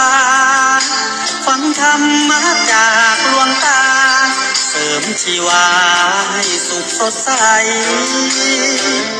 ยึดมั่นหลักธรรมคำสอนไว้ให้ขึ้นใจความดีรีบทำกันไว้หญิงชายอย่าได้นายนี้เชิญชวนทุกท่านเข้าวัดเข้าวาทำบุญด้วยจิตศรัทธา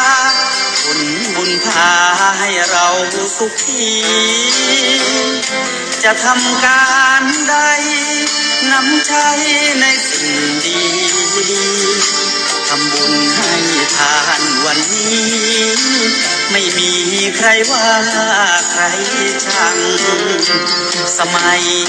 ก่อนประทับใจปู่ย่าตายายวันพระไม่เคยเบื่อหน่ายจำได้ไม่ลืมสักครั้งเหตุใดวันนี้มีคนเข้าวัดน้อยจังอยากให้ก่อนอีกครั้งฝากความหวังกับคนรุ่นใหม่เชิญชวนทุกท่านเข้าวัดเข้าวารับศีลรับพรหลวงตาเสริมคุณค่าให้กับจิตใจกระทำความดีเรื่องนี้ไม่ต้องอายใครว่างจากการงานเมื่อใดเชิญชวนท่านไปทำบุญ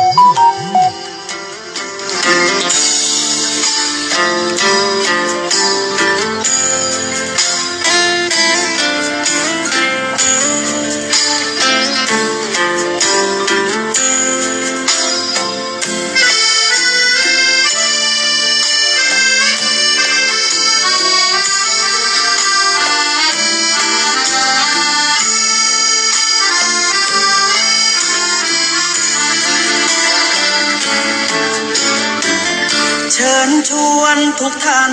เข้าวัดเข้าวารับศีลรับพรหลวงตาเสริมคุณค่าให้กับจิตใจกระทำความดีเรื่องนี้ไม่ต้องอายใครว่างจากการงานเมื่อใดเชิญชวนท่านไปทำบุญกระทำความดีเรื่องนี้ไม่ต้องอายใครฝากเพลงเชิญชวนหญิงชายอย่าอายเรื่องการทำบุญ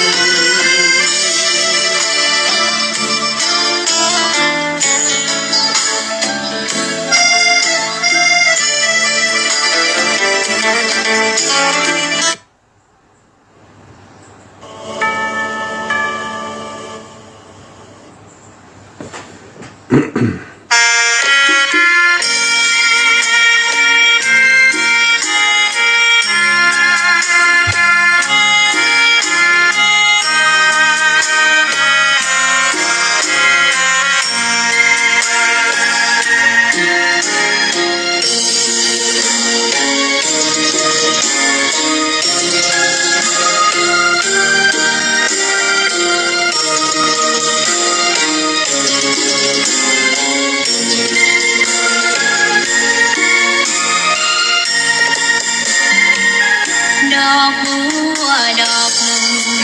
ตึงใจไว้เพื่อบูชาแด่องค์พระศาสดาสัมมาสัมพุทธเจ้ามีความงามเงียบไม่เปรียบเทียบเขาเทียบเราใครมองไม่งามช่างเขาแต่เจ้าก็คือดอกบัวด้วยความสัตย์ซื่อยึดถือความดีเป็นหลักใครรักไม่รักก็ไม่จมปลักมองมัวเมื่อโผล่พ้นน้ำก็เห็นความงามในตัวไม่ยึดติดในตมชั่วขอเป็นดอกบัวดอกดีใครไม่มองว่าบัวงามเด่นแต่บัวก็เป็นดอกบัวทุกวันอย่างนี้ไม่อยากเด่นดังแต่มุ่งหวังในทางเด่นดีเกิดมาเพื่อสร้างบารมีถวายชีพนี้บูชาดอกบัวดอกน้อยเฝ้าคอยคนที่ใจบุญมาโอบเอื้อกูลรู้ค่าของบุญเก็บบัวขึ้นมาเพื่อสร้างความดีและสร้างบารมีดังว่าใช้ดอกบัวนี้บูชา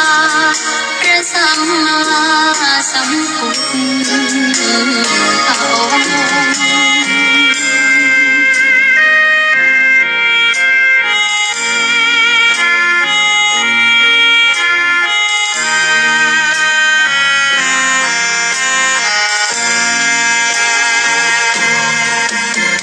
ใคร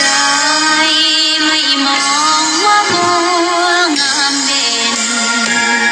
แต่บัวก็เป็น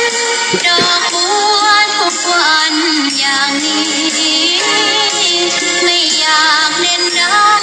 แต่มุ่งหวังในทางเด่นดีเกิดมาเพื่อสร้างบารมีถวายชีพนี้บูชาดอกบัวดอกน้อยเฝ้าคอยคนที่ใจบุญมาโอบเอื้อกูลรู้ค่าของบุญเก็บบัวขึ้นมาเพื่อสร้างความดีและสร้างบารมีดังว่าใช้ดอกบัวนี้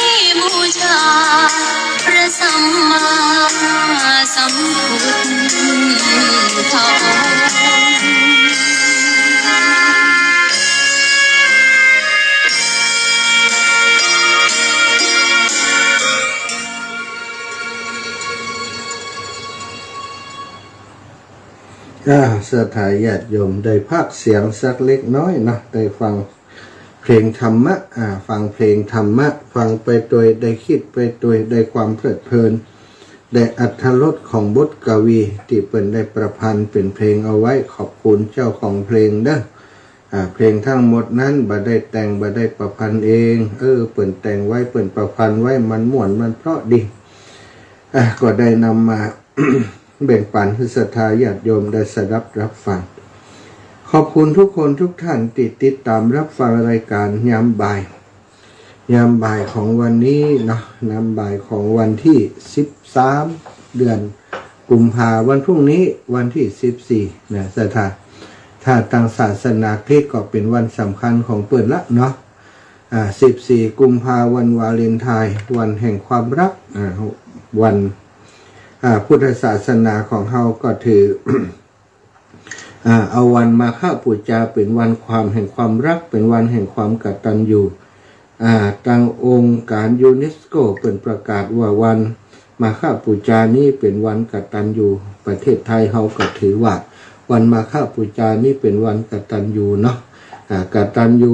ของคนไทยเฮากับความรักของสากลก็ใกล้เคียงกันเนอะสถาฮัก กตัญญูฮู้คุณคนที่มีบุญคุณต่อเฮาในที่นี้ได้หมายเอาพระพุทธเจ้าพระสงฆ์แล้วก็พระธรรมที่พระองค์ได้แสดงได้ตรัสไว้เป็นสิ่งที่มีกุลแก่เฮาก็ระลึกนึกถึงในวันมาฆบูชาที่ผ่านมาวันนี้13พรุ่งนี้14เป็นวันวาเลนไทน์แต่ว่าหลายๆคนเอาวาเลนไทน์นี่เอาไปปุยปุยำเอาไปทำบ่ดีเนาะโดยเฉพาะหนุ่มสาวที่กำลังฮักกันนี่วันวาเลนไทน์ต้องมอบตัวมอบตัวให้กับความฮักบางคนก็เสียผู้เสียคนเสียเนื้อเสียตัวให้กับคนที่ชื่อว่าแฟนเปิ่นหลอกเปิ่นลวงเอาไปเอาความสาวไปบางคนก็เสียเนื้อเสียตัวเสียอกเสียใจถึงกับมีปัญหาต่อเนื่องมาหลายๆอย่างหลายๆประการเนาะเปิ่นก็ระวังอยู่เหมือนกันทางการทางโรงเรียนเปิ่นก็ประกาศบอกไว้วันวาเลนไทน์วัยรุ่นทั้งหลายจะไปหลงเป็นเหยื่อของคนที่ใจวันวาเลนไทน์เนาะเป็นเป็นเหตุผลที่จะทำหล่อลวงคนรักหรือเสียเนื้อเสียตัววาเลนไทน์ที่แท้จริงวันความรักที่แท้จริงก็คือรักที่มีเมตตาต่อกันที่ดูแลจะคือพันธสัญญาสัญญาที่จะดูแลกันไม่ใช่เป็นวันที่พร้อมจะมอบตัวมอบกายมอบใจให้กับแฟนเนอะวัยรุ่นทั้งหลายระวังไว้ตัวจะไปคิดเบาเอาสั้นฟังคำเปิ่นแล้วรักฉันรักเธอรักฉัน มัน กลายเป็นสิ่งที่ทำให้เกิดความสูญเสียไปกว่านักก็หลายให้ระมัดระวังเด้อคุณย่าคุณยายมีลูกมีหลานเป็นผู้หญิงยิงเรือเป็น แม่ห้างนางสาวบอกกันไว้เตือนกันไว้จะไปให้เกิดเหตุการณ์อย่าชิงซุกก่อนห้ามเนาะความโบราณเป็นว่าฮักกันแต่ก็ต้องบอกพ่อบอกแม่สู่ขอกันตามเรื่องตามประเพณีวัฒนธรรมประเพณีที่ดีงามไม่ใจฮักกันแล้ววันวาเลนไทน์ปากันไปทำไม่ดีไม่ร้ายทำร้ายจิตใจของคนรักทำร้ายจิตใจของพ่อของแม่ศรัทธากลับมาปิกมาถึงเรื่องราวของเฮาเล่าเรื่องราวของวันนี้ก็คงจะขออุจากันถึงเรื่องงานพระราชทานเพลิงศพพระเดชพระคุณหลวงปู่พระราชจินดานายกอีกครั้งหนึ่งเพราะว่าใกล้แล้วเนาะใกล้วันที่จะ มีการพระราชทานเพลิงศพแล้ววันนี้13ก็เหลืออีก2วันนะ14-15เนาะที่จะบำเพ็ญกุศลในช่วงของกลางคืนวันที่16นี่ก็จะเป็นวันสุดท้ายแล้วเป็นวันพระราชทานเพลิงแล้วถ้านับวันที่16โดยก็เท่ากับว่า3วันศรัทธาญาติโยมทั้งหลายงาน ของงานพระราชทานเพลิงศพถือว่าเป็นงานใหญ่เป็นงานใหญ่ที่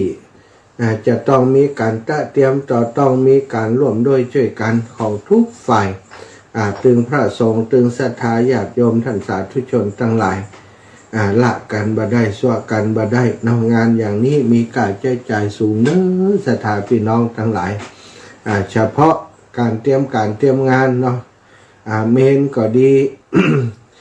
ตัวที่เป็นเมนชั่วคราวก็ดีการตกแต่งเตรียมสถานที่ก็ดีบ้านเฮา ถ้าว่าเป็นลักล้านอีกอาจจะตกใจแต่ข้อเท็จจริงก็เป็นอย่างอันแต่เนื้อศรัทธาญาติโยมการใช้จ่ายในการเตรียมสถานที่เป็นเมนก็เป็นในยังการนี่มี การใช้จ่ายสูงดีว่ามีลูกศิษย์ลูกหาของพระเดชพระคุณหลวงปู่ได้ นึกถึงคุณของหลวงปู่เนาะนึกถึงคุณของอุปชาอาจารย์ครูบาเกียรติยศพรหมปัญโยนะหรือว่าครูบาเกมท่านก็ได้มี จิตใจที่ดีงามรับเป็นเจ้าภาพส่วนของเมนเนาะเมนนี้รู้สึกว่าจะตกราคาถึง600,000สถาญาติโยมเฉพาะพอเมน ส่วนการประดับประดาตกแต่งสถานที่เครื่องเสียงไอยังนี่ก็หมดไปหลายตังค์รวมๆแล้วเฉพาะเมนแล้วก็การจัดเตรียมสถานที่ต่างๆนี่ก็เป็นเงินเป็นหลักล้านเนาะแล้วก็ยังมีส่วนที่จะถวายทานแด่พระมหาเถระที่นิมนต์เป็นมาร่วมงานพระราชทานเพลิงศพในครั้งนี้เจ้าคุณสมเด็จพระราชาคณะจันเทพจันธรรมต่างๆจันราชจันเทพจันธรรมนะที่นิมนต์มาก็ร่วม100-200 รูปซึ่งพระเถระผู้ใหญ่สังฆทานเนาะสังฆทานการสังเขตที่เปิดอู้กันบ้านเฮานี้ก็ต้องเป็นชุดที่เหมาะสมกับฐานะของพระเถระผู้ใหญ่สังเขตชุดใหญ่ที่เปิดเรียกว่าชุดใหญ่สังฆทานชุดใหญ่นั้นสถานมีอยู่100 ชุดด้วยกันตกอยู่ชุดละ 10,000 บาทเนาะซึ่งก็มีหลวงปู่วัดจองคำได้เมตตา หลวงปู่วัดจองคำได้เมตตาเป็นเจ้าภาพถึง50 ชุดนะสถาน10,000 บาท50 ชุดก็เป็นเงินอยู่500,000เนาะแล้วก็ มีติดเหลือนั้นอีก50 ชุดก็เป็นศรัทธาญาติโยมลูกศิษย์ลูกหาร่วมโดยช่วยกันเป็นเจ้าภาพด้วยกันคนละชุด2 ชุดว่ากันไปอาตมาภาพก็ดูแล้วกำลังเฮาบ่มีนักแต่ว่าถ้าบ่เป็นเจ้าภาพเด้อก็ยังมันขาดแถมหลายอยู่เนาะขาดแถมหลายคนบางอันก็จะเป็น จำเป็นต้องใจส่วนกลางหรือว่าต้องติดลบสำหรับรายการสังฆทานนี้ก็เลยได้เป็นเจ้าภาพได้เปิดแห่ชุดหนึ่งกับโยมน้องคุณครูฉัตรวลีบุญศิริเกียรติคุณครูสุริวัฒน์คุณครูฉัตรวลีจากนครพนม2 คนเป็นน้องก็ร่วมโดยช่วยกันได้เป็นเจ้าภาพ1 สัง 10,000 บาทเนาะก็มีศรัทธาญาติโยมที่ทราบว่าอาตมาได้เป็นเจ้าภาพสังเขตที่จะถวายพระมหาเถระก็ได้ร่วมโดยช่วยกันมาก็มีหลายท่านหลายคนด้วยกันเนอะต้องขอบคุณเป็นอย่างมากเป็นอย่างสูงประกาศให้ฟังเหตุสักเล็กน้อยเนาะเพราะว่ารายยืนนัก ก็อ่านบางวันก็อ่านตอนค่ำตอนแรงบางคนที่เปิดมาได้ฟังตอนค่ำตอนแรงก็ไม่ได้ยินเนาะฉะนั้นวันนี้ก็ขออ่านให้เหี่ยสักรอบหนึ่งก็จะให้ศรัทธาที่มีชื่อในการร่วมบุญด้วยกันกับอาตมาบอกว่าจะเป็นบุญเป็นโรงทานก็ดีบุญสังเขตก็ดีรวมกันนี่เนอะศรัทธาก็มีแม่บัวขีดท่าโปเป็นเจ้าภาพก๋วยเตี๋ยวกับอาตมา100 บาทกันอันสังเขตกันเทศ100 บาทแม่สุบินประดิษฐ์ก๋วยเตี๋ยว100สังเขต200พ่อแปงแม่คำแปงหนอแก้ว ก๋วยเตี๋ยว100สังเขต100แม่บัวเรียวชัยอุดก๋วยเตี๋ยว100สังเขต100แม่ถนอมนำวงก๋วยเตี๋ยว100สังเขต100แม่บัวลอยปงเทพสังเขต100ก๋วยเตี๋ยว100ปอประเสริฐแม่บุญปั่นเกษนาสังเขต100แม่ซุกคำปลาแล้วสังเขต100กันเทศ100แม่สายป้อสายเนาะสังเขต100กันเทศ100คุณโยมสุภัตราคำปลาแล้วสังเขต500ก๋วยเตี๋ยว300แล้วก็กันเทศ100กันน้ำกับไฟ100แม่ชื่นกันท่าตันสังเขต สังเฆต200ก๋วยเตี๋ยว100แล้วก็ถวายทั่วไปอีก200แม่บัวคำพรหมแก้วงามนะสังเฆต100ก๋วยเตี๋ยว100ครอบครัวป่อจตุรพัฒน์แม่จันเพ็ญเทพสิริ100ป่อวิชัยป่อชุมแม่ไผ่แก้วเทพนำวงร่วมบุญมาแห่ม100รองผู้อำนวยการพัชรีสาระยิ่งโรงเรียนวิทยาลัยเทคนิคร่วมบุญลงทาน200ลูกบ่าวของคุณท่านรองพัชรีโยมพจรชาติพรหมแก้วงาม300แม่กิ่งแก้วมณีเนตร100โยมน้องสิริวัลวงคำ200แม่บุญไรพงพิง100แม่เรียบวังสมบัติกันเทศ100ก๋วยเตี๋ยว100แม่จำนองรังสีสม100 บาทนะอันนี้กันเทศเนาะอันก๋วยเตี๋ยวแล้วก็สั่งแหม100แม่ชีจำอินนะอ่อนจัน500 บาทพันเอกธนิตแม่สุเกียงคิดเจริญ200 บาทแม่กาบแก้ว4อินแก้ว200แม่เรือนคำตาเทพ300แม่บัวเย็นจันทบ200แม่จันดีเท้ามานี200แม่บัวลอยชัยสวรรค์100แม่เพ็ญณลำพูนสั่ง200ก๋วยเตี๋ยว100แม่เกศรชัยวุฒิ200แม่นวลยอดคำปัน100แม่ลาอ่อนอุ่นใจ100แม่ยาแก้วทุนาบุตร1ปันแม่จันสมวงเขียน1ปันแม่ยาเล็กปวารีอินสุวรรณ500 บาทโยมน้องสมจิตอินทรวิจิต500 บาทแม่ศรีวงชุมพู300 บาทสั่ง300ก๋วยเตี๋ยว200แม่แก้วสิงแก้วก๋วยเตี๋ยว100สั่ง100โยมน้องเพ็ญศรีสุทธะจะเอาน้ำหวานมาออกโครงการ2หม้อแม่สมใจปีบ้านใหม่200แม่สายอันก๋วยเตี๋ยว100สั่งเพชร100นะแม่สายชนโยมป่อ100ตำรวจ100ตรียุทธประยุทธแม่สายชนพุกทองก๋วยเตี๋ยว200ผ้าไตร300นะผู้ใหญ่บุญเรือนบ้านต้นยางก๋วยเตี๋ยว500ปลาไหลบ้านต้นยางก๋วยเตี๋ยว200แม่อมรวันเล้ากุลร่วมบุญก๋วยเตี๋ยว500แล้วก็ร่วมบุญสังเฆต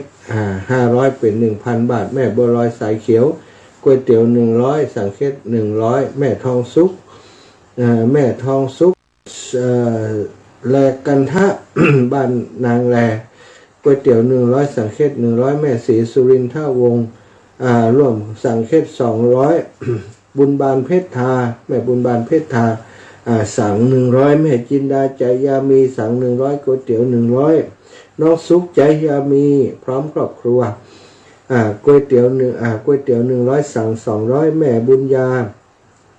แม่บุญยงคำเป็กเครือเนาะ100 บาทก๋วยเตี๋ยว50 บาทสังเฆต50 บาทแม่จันคำฟูคำกอบก๋วยเตี๋ยว50สังเฆต50แม่จันสมกาวิชัยก๋วยเตี๋ยว50สังเฆต50แม่สุบินครอบครัวแม่สุบินประดิษฐ์บรรจุหมู่10ก๋วยเตี๋ยว100การเทศ200แม่จันฟองฟูชื่นบ้านสำเภาก๋วยเตี๋ยว100สังเฆต100การน้ำกาไฟอื่นๆแฮม100แม่สุภาพรอินทรีสังเฆต100แม่คิมศรีอินแก้วสังเฆต100แม่สมนึกจำปาสังเฆต100แม่อุไรวันอภิญญากรสังเฆต100แม่อุบลวันเตชะนันท์ผ้าไตร300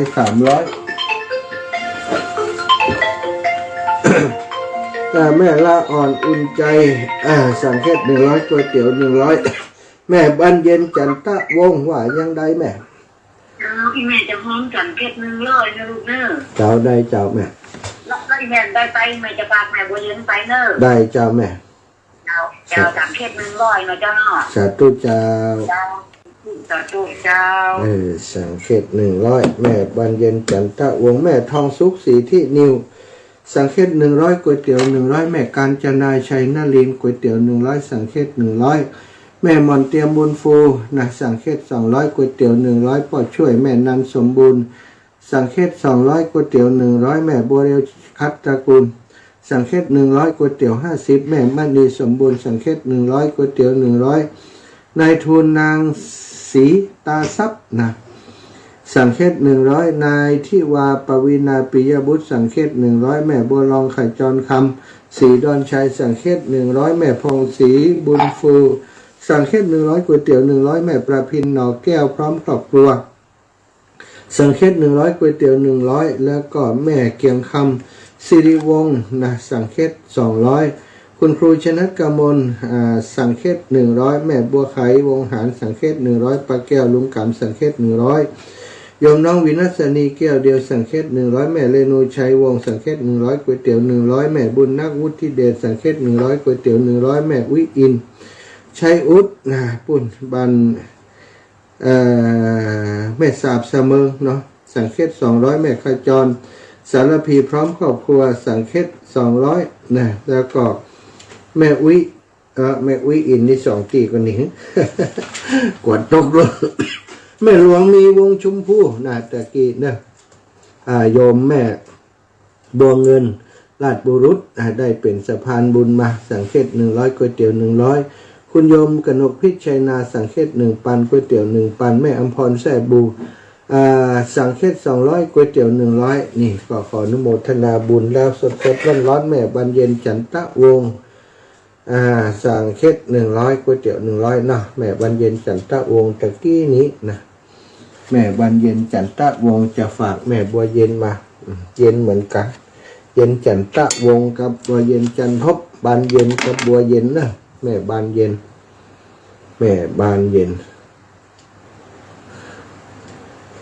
จันทะวงศ์เนาะนี่ก็เป็นศรัทธาญาติโยมที่เปิ้นให้หอมมาเนอะศรัทธา100คูณ100ร่วมบุญร่วมกุศลกันไปคนเล็กคนน้อยเนาะก็ประคับประคองช่วยเหลือกันไปงานศพของพระมหาเถระหลวงปู่พระราชจินดานายกใครจะเอาลงทานมาก็แจ้งมาได้เนอะศรัทธาญาติโยมจะได้บอกทางคณะกรรมการคณะทำงานได้เตรียมสถานที่อาตมาก็จะเอาไปน่าจะถึง2วันเนาะวันที่15กับ16ดูสถานการณ์ว่าลงทานเพิ่นมีเยอะมีหลายก็ถ้ามีบ่เยอะมาหลายก็เอาไปถึง2วันถ้ามีเยอะมีหลายวันที่16ก็จะเอาไป15วันหนึ่ง16ก็ร่วมบุญร่วมกุศลกับโรงทานอื่นๆใครมีไข่มีข้าวมีน้ำเนาะหรือว่า มีเครื่องปรุงต่างๆซอสซีอิ๊วจะเอาไปร่วมบุญกับโรงทานส่วนกลางเนาะซึ่งครูบาบุญปิงกิติยาโนนะวัดอุทุมพรได้ไปเปิดโรงทานไปตั้งโรงทานประจำการอยู่ที่วัดพระเจดีย์เสาหลัง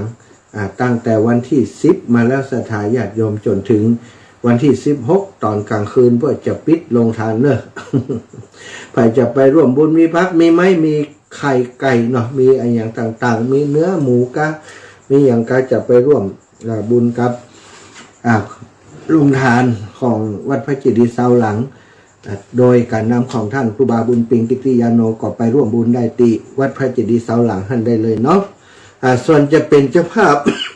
สั่งก็ดีเจ้าภาพอย่างอื่นนะมีสั่งชุดใหญ่แล้วก็สั่งชุดเล็กนั้นจะเป็นสำหรับถวายพระเถระทั่วไปก็จะเป็นชุดอยู่ 3,000 บาทศรัทธาสั่งชุดเล็กแล้วก็มีชุดผ้าไตรปูจาชุดละ300 บาทนะแล้วแต่ศรัทธาญาติโยมเนอะใครจะไปร่วมบุญร่วมกุศลด้วยกันจะเป็นเจ้าภาพด้วยกันอย่างใดก็เจริญพรได้ไปแจ้งกับวัดพระเจดีย์เสาหลังนะแต่เจ้านี้เปิดโทรศัพท์มาหันข่าวเกี่ยวกับเรื่องราวของพระสงฆ์องค์สังฆเจ้าต่างจังหวัดรู้สึกว่าจะเป็นต่างภาคอีสานเนาะมีเรื่องมีราวเปิดถ่ายรูปลงมาไป ไปสถานที่บอกควรไปรีสอร์ทดีกันเนาะกับผู้หญิงก็หรือว่าสีกาเนาะที่เป็นว่ากันสีกาอันนี้ก็เป็นข่าวที่มาเรียกว่ากระตุกจิตใจชาวพุทธทั้งหลายเศร้าสลดหดหู่ในสิ่งที่เกิดขึ้นเป็นสิ่งที่ เอามาเขย่าวงการชาวพุทธของพระสงฆ์องค์สังฆเจ้าในช่วงเทศกาลมาฆบูชาศรัทธาลองพอตั้งช่วงใดที่เป็นมาฆบูชาเนี่ยมันจะมีข่าวอย่างเงี้ยเนาะเกิดขึ้นตั้งกับทางบงการคณะสงฆ์หลายคนหลายท่านก็ตั้งข้อสังเกตว่าเป็นอย่างอีทุกครั้งนะ จริงๆแล้วข่าวนี้จะเกิดขึ้นแต่เมื่อใดบอกว่านะแต่ว่าเอามาเปิดเผยกันช่วงนี้หรือว่าจะเกิดขึ้นจริงในช่วงนี้ก็ไม่แน่ใจสำหรับคนที่ อยู่ในภาพนะเปิ่นก็ว่าใบใจเปิ่นนี่นะเป็นภาพตัดต่อแล้วคนเขาก็มาพอแล้วมันจะตัดต่ออย่างใดเนี่ยนะภาพมันตึงแม่นเห็นนะแต่บัดเดียวนี้สถานญาติโยมมันมีเป็นห้องว่า AI เนาะที่มันสามารถตัดต่อได้นี่นะก็สามารถทำได้ใกล้เคียงหรือว่าเหมือนบางเกือก็เชื่อไปเลยว่าเป็นจริงมีหลายข่าวที่อาตมาเองก็หันเนาะในเป็นคลิปนะคลิปต่างๆที่ทำลงวันก่อนก็หันว่าเป็นผู้เจ้าขึ้นไปบนเวทีเหมือนกับบนเวทีคอนเสิร์ตเป็นเวทีลำวงอะไรอย่างสักอย่างเนี้ยผู้หญิงผู้ชายก็ขึ้นไปกันแล้วคนนี้ก็ใส่อังสะใส่สบงบ่มีจีวรใส่สบงมีแต่อังสะแล้วก็ขึ้นไปรู้สึกว่าจะกินเครื่องดื่มอะไรอย่างสักอย่างส่งเครื่องดื่มเพื่อการกินกอดคอกับโยมปวดใจมาพอทรงผมเหมือนกับอันทรงผมรองทรงเนี่ย มันจะทรงผมหัวล้นแต่น่ะสถามาพอแล้วก็พิษสังเกตอยู่มันทำไมเป็นรองทรงอันนี้ก็เป็นที่น่าสังเกตนะสถาคนที่เขาจ้องจะทำลายพระพุทธศาสนาทำลายความเชื่อถือของศรัทธาญาติโยมที่เปิดนับถือพุทธศาสนาอยู่แล้วก็ดีที่กำลังจะนับถือก็ดีเนี่ยเสื่อมศรัทธาบ่สบายใจก็มีนักมีหลายต้องระมัดระวังเวลาเสพข่าวเนาะศรัทธาแต่ก็ ถ้าเป็นเรื่องจริงก็เจ็บปวดเหมือนกันสำหรับชาวพุทธทั้งหลายพระสงฆ์องค์สังฆเจ้าในพุทธศาสนายิ่งมีน้อยลงไปซ้ำมาทำพฤติกรรมอย่างนี้แฮมก็ทำให้เกิดข้อคอรหานักหนาเข้าไปแฮมแต่อย่างใดก็ตามศรัทธาคนใดทำอย่างไว้เขาก็ได้รับกรรมของเขาห้ามต้องไปใส่ใจสนใจคนประเภทนั้นมันทำแบบดีมันก็ได้กรรมแบบดีนั้นไปเนาะ เรื่องนี้นะศรัทธาความจริงในโบราณก็เกิดขึ้นนะก็เกิดขึ้นในครั้งสมัย พุทธกาลเนาะก็มีเรื่องว่ามีเรื่องเล่าว่ามีพระสาติมัตติยะนะหรือว่าสาติมัตติก็ได้เปิ่นออกบวชจากครอบครัวพราหมณ์สกุลหนึ่ง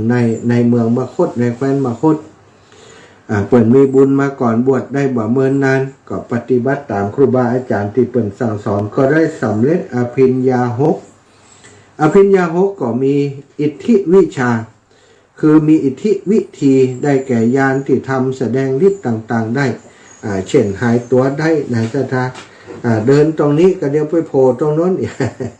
เรียกว่าอิทธิวิธีท่านได้อภิญญาหกหนึ่งอิทธิวิธีสองทิพยโสตะทิพโสตะของหูทิพศรัทธาได้ยินเสียงตินเหนือวิสัยมนุษย์จะได้ยินเพิ่นอู้กันที่ไหนที่เบาได้ยินหมดศรัทธาเจโตปริยญาณได้แก่ญาณที่ทำกำหนดรู้ใจรู้ความคิดของคนอื่นได้4บุพเพนิวาสานุสติญาณได้แก่ญาณที่ทำให้ระลึกชาติในปังก่อนได้ข้อ5ทิพยจักษุได้แก่ญาณที่ทำให้มีตาทิพย์สามารถหาสิ่งที่เหนือกว่าตาปกติได้อภิญญาคือความรู้ยิ่งยวดเนี่ยคำแปลข้อที่1ถึงข้อที่5ก็คืออิทธิวิทาอิทธิวิธีอิทธิวิทาทิพโสตะเจโตปริยญาณปุเพนิวาสานุสติญาณทิพยจักขุนี้เป็นโลกิยะอภิญญาศรัทธาสำเร็จจากกำลังของฌานสมาบัติ8ส่วนอภิญญาข้อที่6สำเร็จจากกำลังวิปัสสนาหรือว่ามัคคะภาวนาเรียกว่าโกโลกุตระอภิญญาข้อที่6เรียกว่าอาสวัคยญาณได้แก่ญาณที่ทำให้อาสวะสิ้นไปท่านเรียกพระอรหันต์ตมัคคยญาณว่าอาสวัคยญาณหมายถึงเป็นพระอรหันต์เสร็จสิ้นกิจในการละกิเลสแล้วสถานท่านพระเถระรูปนี้พระสาติมัตติยะนี้ก็คือได้เป็นพระอรหันต์แล้วนั่นเอง เมื่อท่านได้เป็นพระอรหันต์แล้วพระเถระรูปนี้ก็ยังพำนักอยู่ในอาราม อยู่ในป่าแห่งหนึ่งได้พร่ำสอนภิกษุสามเณรทั้งหลายทายกทายิกาทั้งหลายที่อยู่ด้วยกันนั้นได้ปฏิบัติธรรมอยู่ตลอดและแสดงธรรมแก่ชนทั้งหลายในหมู่บ้านไกลๆกับอารามทำให้ตระกูลที่บ่มีศรัทธาได้มาถึงพระรัตนสรณไตรและรับได้ถึงได้รักษาศีลชนในหมู่บ้านนั้นต่างก็เคารพศรัทธาพระสาติมัตติยะเถระนี้เป็นอย่างมากวันหนึ่งศรัทธามารผู้มีใจบาปเรียกว่าเทวพุทธมารที่เป็นเทวดาต้องการให้ชาวบ้านเลิกเคารพนับถือพระสาติมัตติยะนี้มารหูว่าวันนี้พระเถระบ่ได้มาบิณฑบาตที่เรือนหลังหนึ่งจึงซึ่งมีธิดาสาวรูปร่างหน้าตาสวยงามชอบใส่บาตรพระเถระโดยความเคารพเป็นประจำมารตัวนี้จึงได้แปลงร่างเป็นพระสาติมัตติยะเดินบิณฑบาตมายุดอยู่หน้าเรือน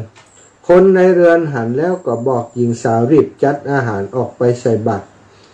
เมื่อเธอนำอาหารออกมาใส่ลงไปในบาตรแล้วมารในอัตภาพของพระเถระมารนี่มันถันแหลงตัวมาเป็นพระเถระหรอกก็ได้จับมือล้วนลามนางสาวคนนั้นหญิงสาวถูกสัมผัสแล้วก็หู้ว่านี้บ่ใจมนุษย์บ่ใจพระเถระจึงร้องลั่นด้วยความตกใจกลัวคนในเรือนหันแล้วก็รีบวิ่งออกมาดูรีบช่วยกันพยุงเธอที่สุดนั่งตัวสั่นอยู่มองไปก็หันพระสาติยะมัตติยะนี้เดินหันหลังอยู่บักไก่พระสาติมัตติยะได้ทราบเหตุการณ์ที่เกิดขึ้นนั้นเลยเช้าวันรุ่งขึ้นท่านก็มาบิณฑบาตที่เรือนหลังนี้ยุดยืนอยู่คนในเรือนหันพระเถระแล้วบ่ได้ให้ความเคารพศรัทธาบ่ได้มีไผ่นำอาหารออกมาใส่บาตรเหมือนปกติแม้แต่ออกมาไหว้ก็บ่มีไผ่ทำพระเถระก็แปลกใจใคร่ครวญดูโดยญาณก็หันว่าหันเหตุก็คือมารแปลงตัวมาเป็นท่านมาทำสิ่งที่บ่ดีบ่งามไว้ท่านจึงอธิษฐานว่าขอให้ศพสุนัขศพหมา จุงไปผูกติดคอของมารผู้มีบาปถูกซากศพของหมาห้อยอยู่ที่คอก่อนรู้สึกอึดอัดอับอายแล้วก็เหม็นรู้ว่าถูกพระสาติมัตติยะใช้ฤทธิ์มาสั่งสอนเข้าแล้วพยายามจะแก้หรือว่าแกะเอาซากสุนัขออกก็บ่สำเร็จในที่สุดมารก็ต้องมาขอวิงวอนให้พระเถระช่วยคลายฤทธิ์ให้ซากศพสุนัขนั้นพ้นออกจากคอของตัวเองพระเถระก็กล่าวกับมารว่าเราจะคลายฤทธิ์ให้ก็ต่อเมื่อมารต้องแสดงตัวและบอกความจริงแก่หญิงสาวและคนในเรือนที่เธอไปทำร้ายเขาไว้นั้นมารก็ได้ฟังอย่างนั้นก็ได้ไปติเรือนนั้นตามคำขอของพระเถระและขอโทษคนทั้งหมดแล้วบอกว่าตัวเองเป็นคนกระทำก็แปลงหลังให้ดูนี่เขาทำอย่างนี้ได้เนี่ยคนทั้งหลายหันแล้วก็ได้เชื่อว่าติแท้เป็นมารนี่เองเมื่อมารได้ทำการแสดงตัวแก่คนทั้งหลายพร้อมกับขอโทษคนทั้งหมดแล้ว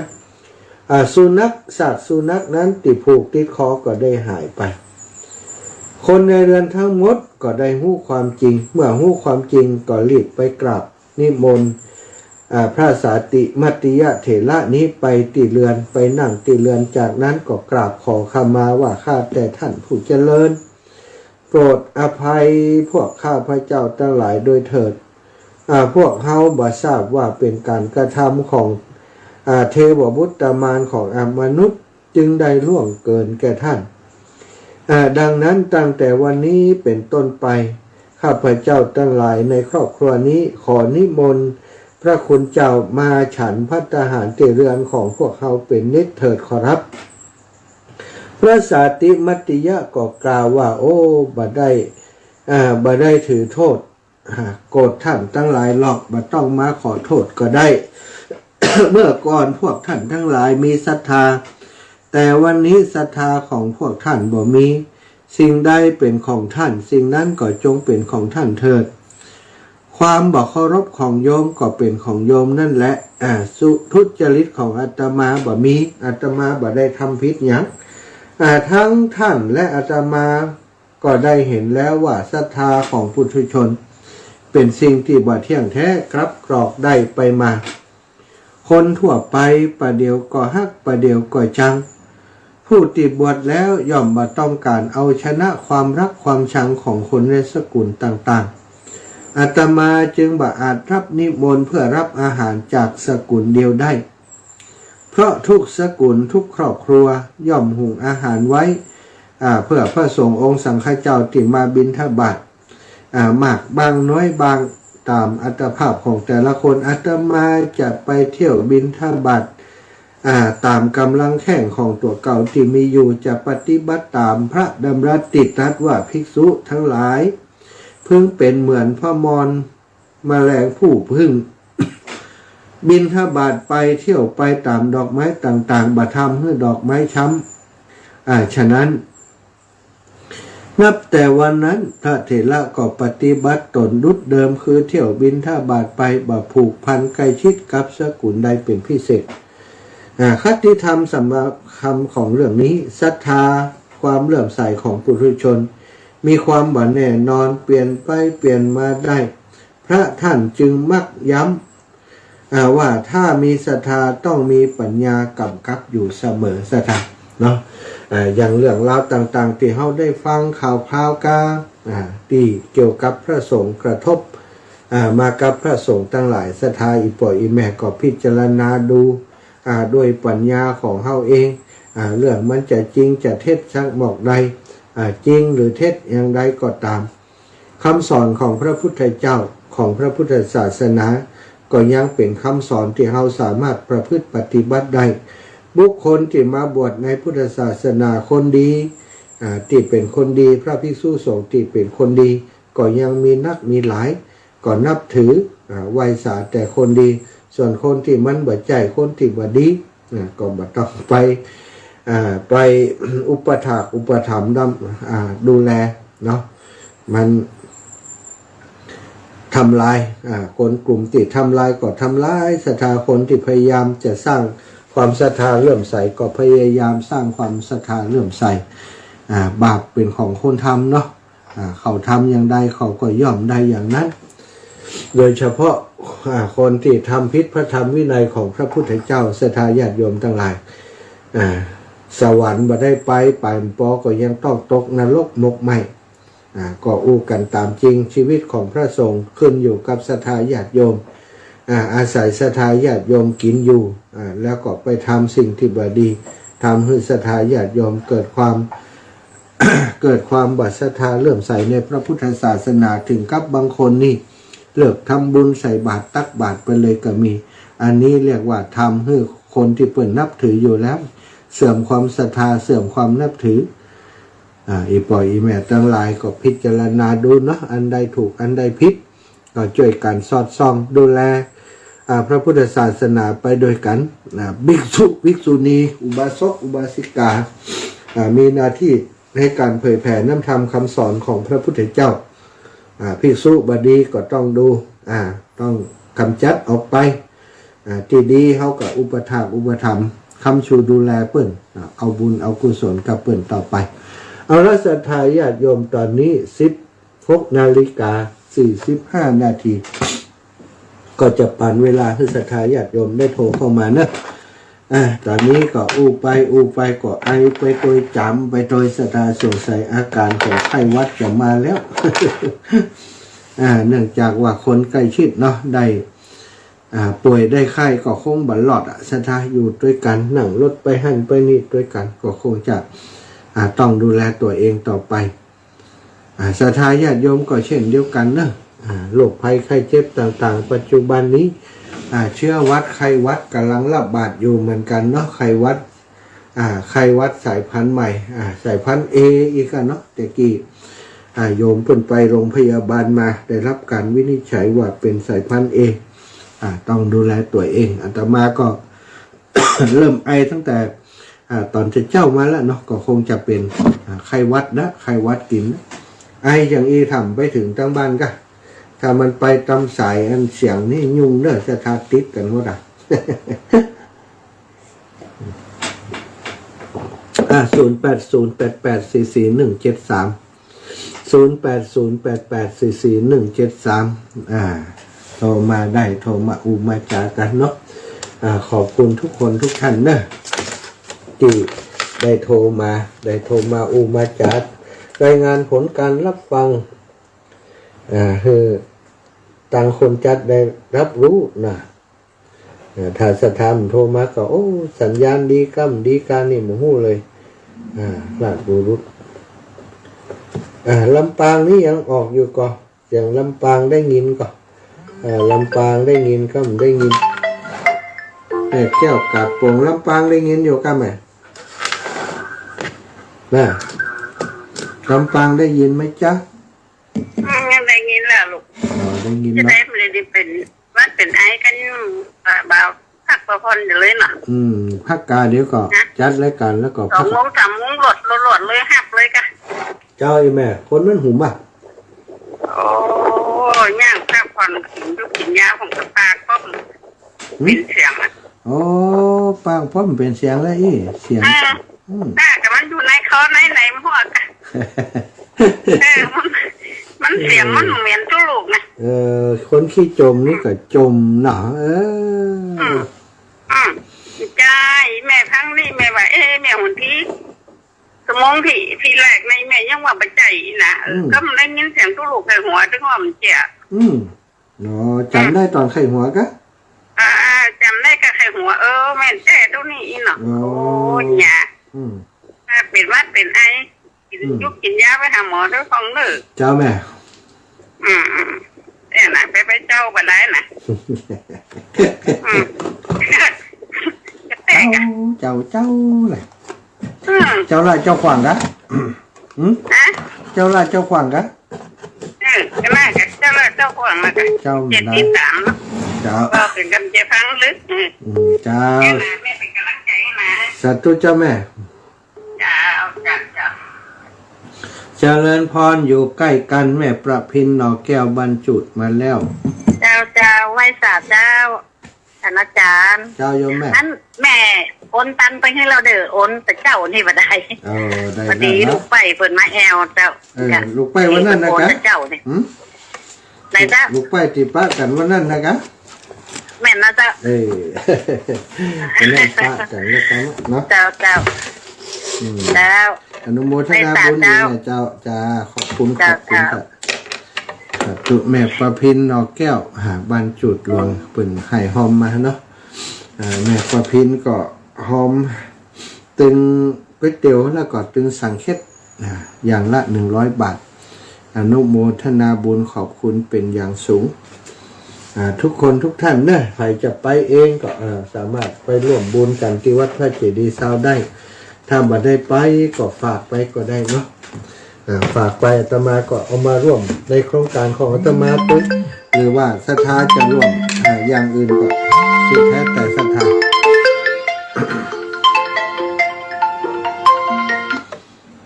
แม่แสงทองตำบลภูเวียงเจ้าเมื่อรับได้โทรหาท่านเจ้าอีแม่ฟังจากตั้งใดนี่แม่ประพันธ์สมมั่งบ้านนั้นเวียงปักเจ้าอีแม่ฟังจากตั้งใดก็ว่ามันได้ฟังโทรมามั้ยนะที่วัดพระบาทอุดมเนี่ยกับเจ้าจ้ามันออกอยู่เนาะแม่ประพันธ์สมมั่งนะคะเจ้าแม่ละเจ้าเจ้าแม่ประพันธ์ปะกันตีท่านแล้วเขาไปป่าจ้าอีแม่ไปหามันก็เจ้าน้องน้อยสบายดีแยกกันเจ้าหลานน้อยสบายดีเจ้าเทอมหน้าได้ขึ้นม2แล้วเจ้าค่ะดีละใหญ่ละเนาะเจ้าอีแม่สบายดีเนาะสบายดีเจ้าท่านก็ดูแลสุขภาพนะเจ้าขอบคุณโยมแม่ประพันธ์ เจ้ากลับไปสักจัง พี่น้องเมืองฝางเนอนี่แม่ประพันธ์สมมั่งจากเมืองฝางแม่บัวขี้ท่าโปบรรจุหลวง เจ้าไว้สาเจ้าพระอาจารย์แม่กันว่าเทพ เทพรู้ไหมแต่นะครับ ก็ไอ้หนังจะได้ให้ขาดเนาะบันไดอยู่บันไดหยั่งไปเดินทุดงหันพี่ยังแน่แต่จะได้ไปมันได้ไปหัวถ้าใครก็มันได้ไปแต่เอาร่างกายแม่โมแม่ร่วมทำบุญมาให้ลงก๋วยสังเพชรเด้อเจ้าแม่เจ้าดูหนูน่ะเป็นแม่แบบสุวินนั่นน่ะเจ้าแม่แม่ก็ว่าแม่หมอมแม่อีเนาะฟังเข้าว่าเข้าแม่เนาะไอ้เนาะอ๋อฟังเสียงใจกะฟังเสียงจังแม่วันนี้จังหมอแม่แม่จังว่าเทพกระคืนน่ะอ๋อจ้ะสดร้อนเจ้าสาธุนะแม่นะขอบคุณเจ้าเจริญพรอีแม่ได้ไปหากันแล้วแม่จันสมวงเขียนเจ้าอันท่านอาจารย์เจริญจะมีวันเดียวที่24อันน่ะก็เลยว่าก็เลยมันได้เจ้าเจ้าอีแม่เจ้ามันก็หนาวหนาวอยู่เนาะตอนบ่ายๆก็ฮ้อนนะนี่ก็ฮ้อนนี่แม่เป็นไงเจ้าอีแม่ถ้าท่านได้มานี่ยาจะตังแม่พี่ได้ซ่ายว่ะเป็นยังเดี๋ยวไปมาเมื่อใดแต่เดี๋ยวเดินทุดงแล้วก็ไปอยู่ใจเย็นถ้าหลายวันก็ใส่ดอกให้เอากันเนอะถ้าหลายวันได้ไปเอาจำเป็นได้ใส่ดอกให้เอาสาธุนะแม่นะบุญฮักษาเจ้าบุญฮักษาน้ำปูก็มีนี่แหละนะ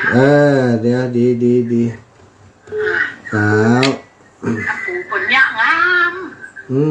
เจ้าตัวถึงได้ไปไหมรักษาตัวดีๆเนอะเจ้าอีแม่เหมือนเดียวมันเหมือนตะกอนสาธุเจ้าปันกันคนน้อยไปแม่นวลยอดคำปันเจริญพรนี่แม่เจ้าไว้สามีงานกะกำแพงหินน่ะเจ้าแม่ละเจ้าวันนี้ก็ตะวะวันนี้ล่ะเจ้าบอกว่าเป็นสูงน้ำพระธาตุเจ้าวันนี้แม่ก็เก็บกาแฟเจ้าแม่เก็บกาแฟมาเจ้าวันนี้นะไม่ได้ยินหลายวันแล้วไปไหนนะแม่ไม่ได้ยินหลายวันแล้วนะแม่ก็เปิดนะไม่ได้ยินนะก็แล้วไม่ได้ยินเนี่ยเดียวเนี่ยลูกสอนมาเปิดฟังเนี่ยโอ้กูเตรียมได้ยินอีไม่ได้ยินหลวงพ่อไปไหนไปไหนหูอีวันว่าก่อนสูงน้ำพระธาตุเนาะตอนบ่ายอยู่วัดพวกวันขับว่าจ่ายลูกลุงแดงมานอนที่หรอกแม่เพื่อนบอกอยู่ลูกลุงแดงเพื่อนมานอนคนติดละตรงติดตะวันละดีละตุลุงเพื่อนเป็นชุดยอดจ้าติดกำลังใจเนอะเจ้าโยมแม่จ้าบุญรักษาจ้าแม่นวลยอดคำปันกำแพงหินศรัทธาเวลาใกล้จะหมดแล้ว16:54 โอ้พ่อบุญสืบอินตาคำบ้านเสลียมหวานเวียงหมอกพ่อบุญสืบอันนี้พี่น้องเวียงหมอกไปเดินทุดงทันแล้วไปปะใส่อีปอเพื่อนก็ติดตามอยู่ขอบคุณเนอะพ่อบุญสืบโทรมาตะกี้มาได้ฮับมาตันสักคำโทรมาแห่ไม่เนอะพ่อบุญสืบพี่น้องจากเวียงหมอก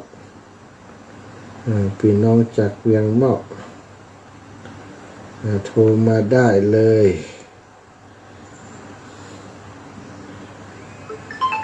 รู้หรือยังว่ารองเท้าเบนโปโลเขาไม่ได้จัดแฟชั่นเซลบ่อยนะคะ อ้าวศรัทธาญาติโยมอ้าวจากตั้งใดเอ่ยอ๋อแม่สมบูรณ์วงแสนเจ้าแม่ จำได้มาได้แล้ว จำได้แล้ว จำได้แล้วค่ะ เสียงวัดนะลูก เจ้าแม่ เสียงโลเล็กนะ โหลดเล็ดแล้ว ค่ะเสียงแบบค่อยเสียงมัน เจ้าปูตัวไอ้ตัวใครจะเป็นวัดแล้วแล้ว มาทะลุจัดหัวแรงที่หลังเลยเนี่ยจะเสียงมาดังวอเนอะไอ้แม่อันปิดวิทยุก่อนเวลาโทรมาปิดวิทยุเสียก่อนถ้าไม่งั้นเสียงมันจะดังวอเนอะตะกี้อันปิดสายป่อบุญสืบอินตาคำบ้านสัตว์เหลี่ยมหวานป่อบุญสืบโทรมาแหมไม่เนอะตะกี้พอดีติดสายแล้วมันไม่ได้เปิดลำโพงจำเป็นต้องปิดของอีปอกไปก่อน ป่อบุญสืบอินตาคำบ้านสัตว์เหลี่ยมหวานเวียงหมอกเถินมาแล้วอีป่อฟังจากตั้งใดนี่ตั้งเฟซบุ๊กกะนั่งโทรศัพท์ครับ อ๋อตั้งโทรศัพท์จ้าป่อ ตั้งพูดอากาศหนาวอยู่กะอันนี้สายหินนี่นะกะฝ่ายหินไปถึงปุ่นกะป่อถึงกะโอ้ไปไกลจังสถานีโดยจุฬาก็ถึงนะดูถึงไกลก็คือเขาอยู่ฟังที่เนี่ยว่าไปยินก็ที่โดยจุฬาเนี่ยดูไปถึงไกลได้เนาะ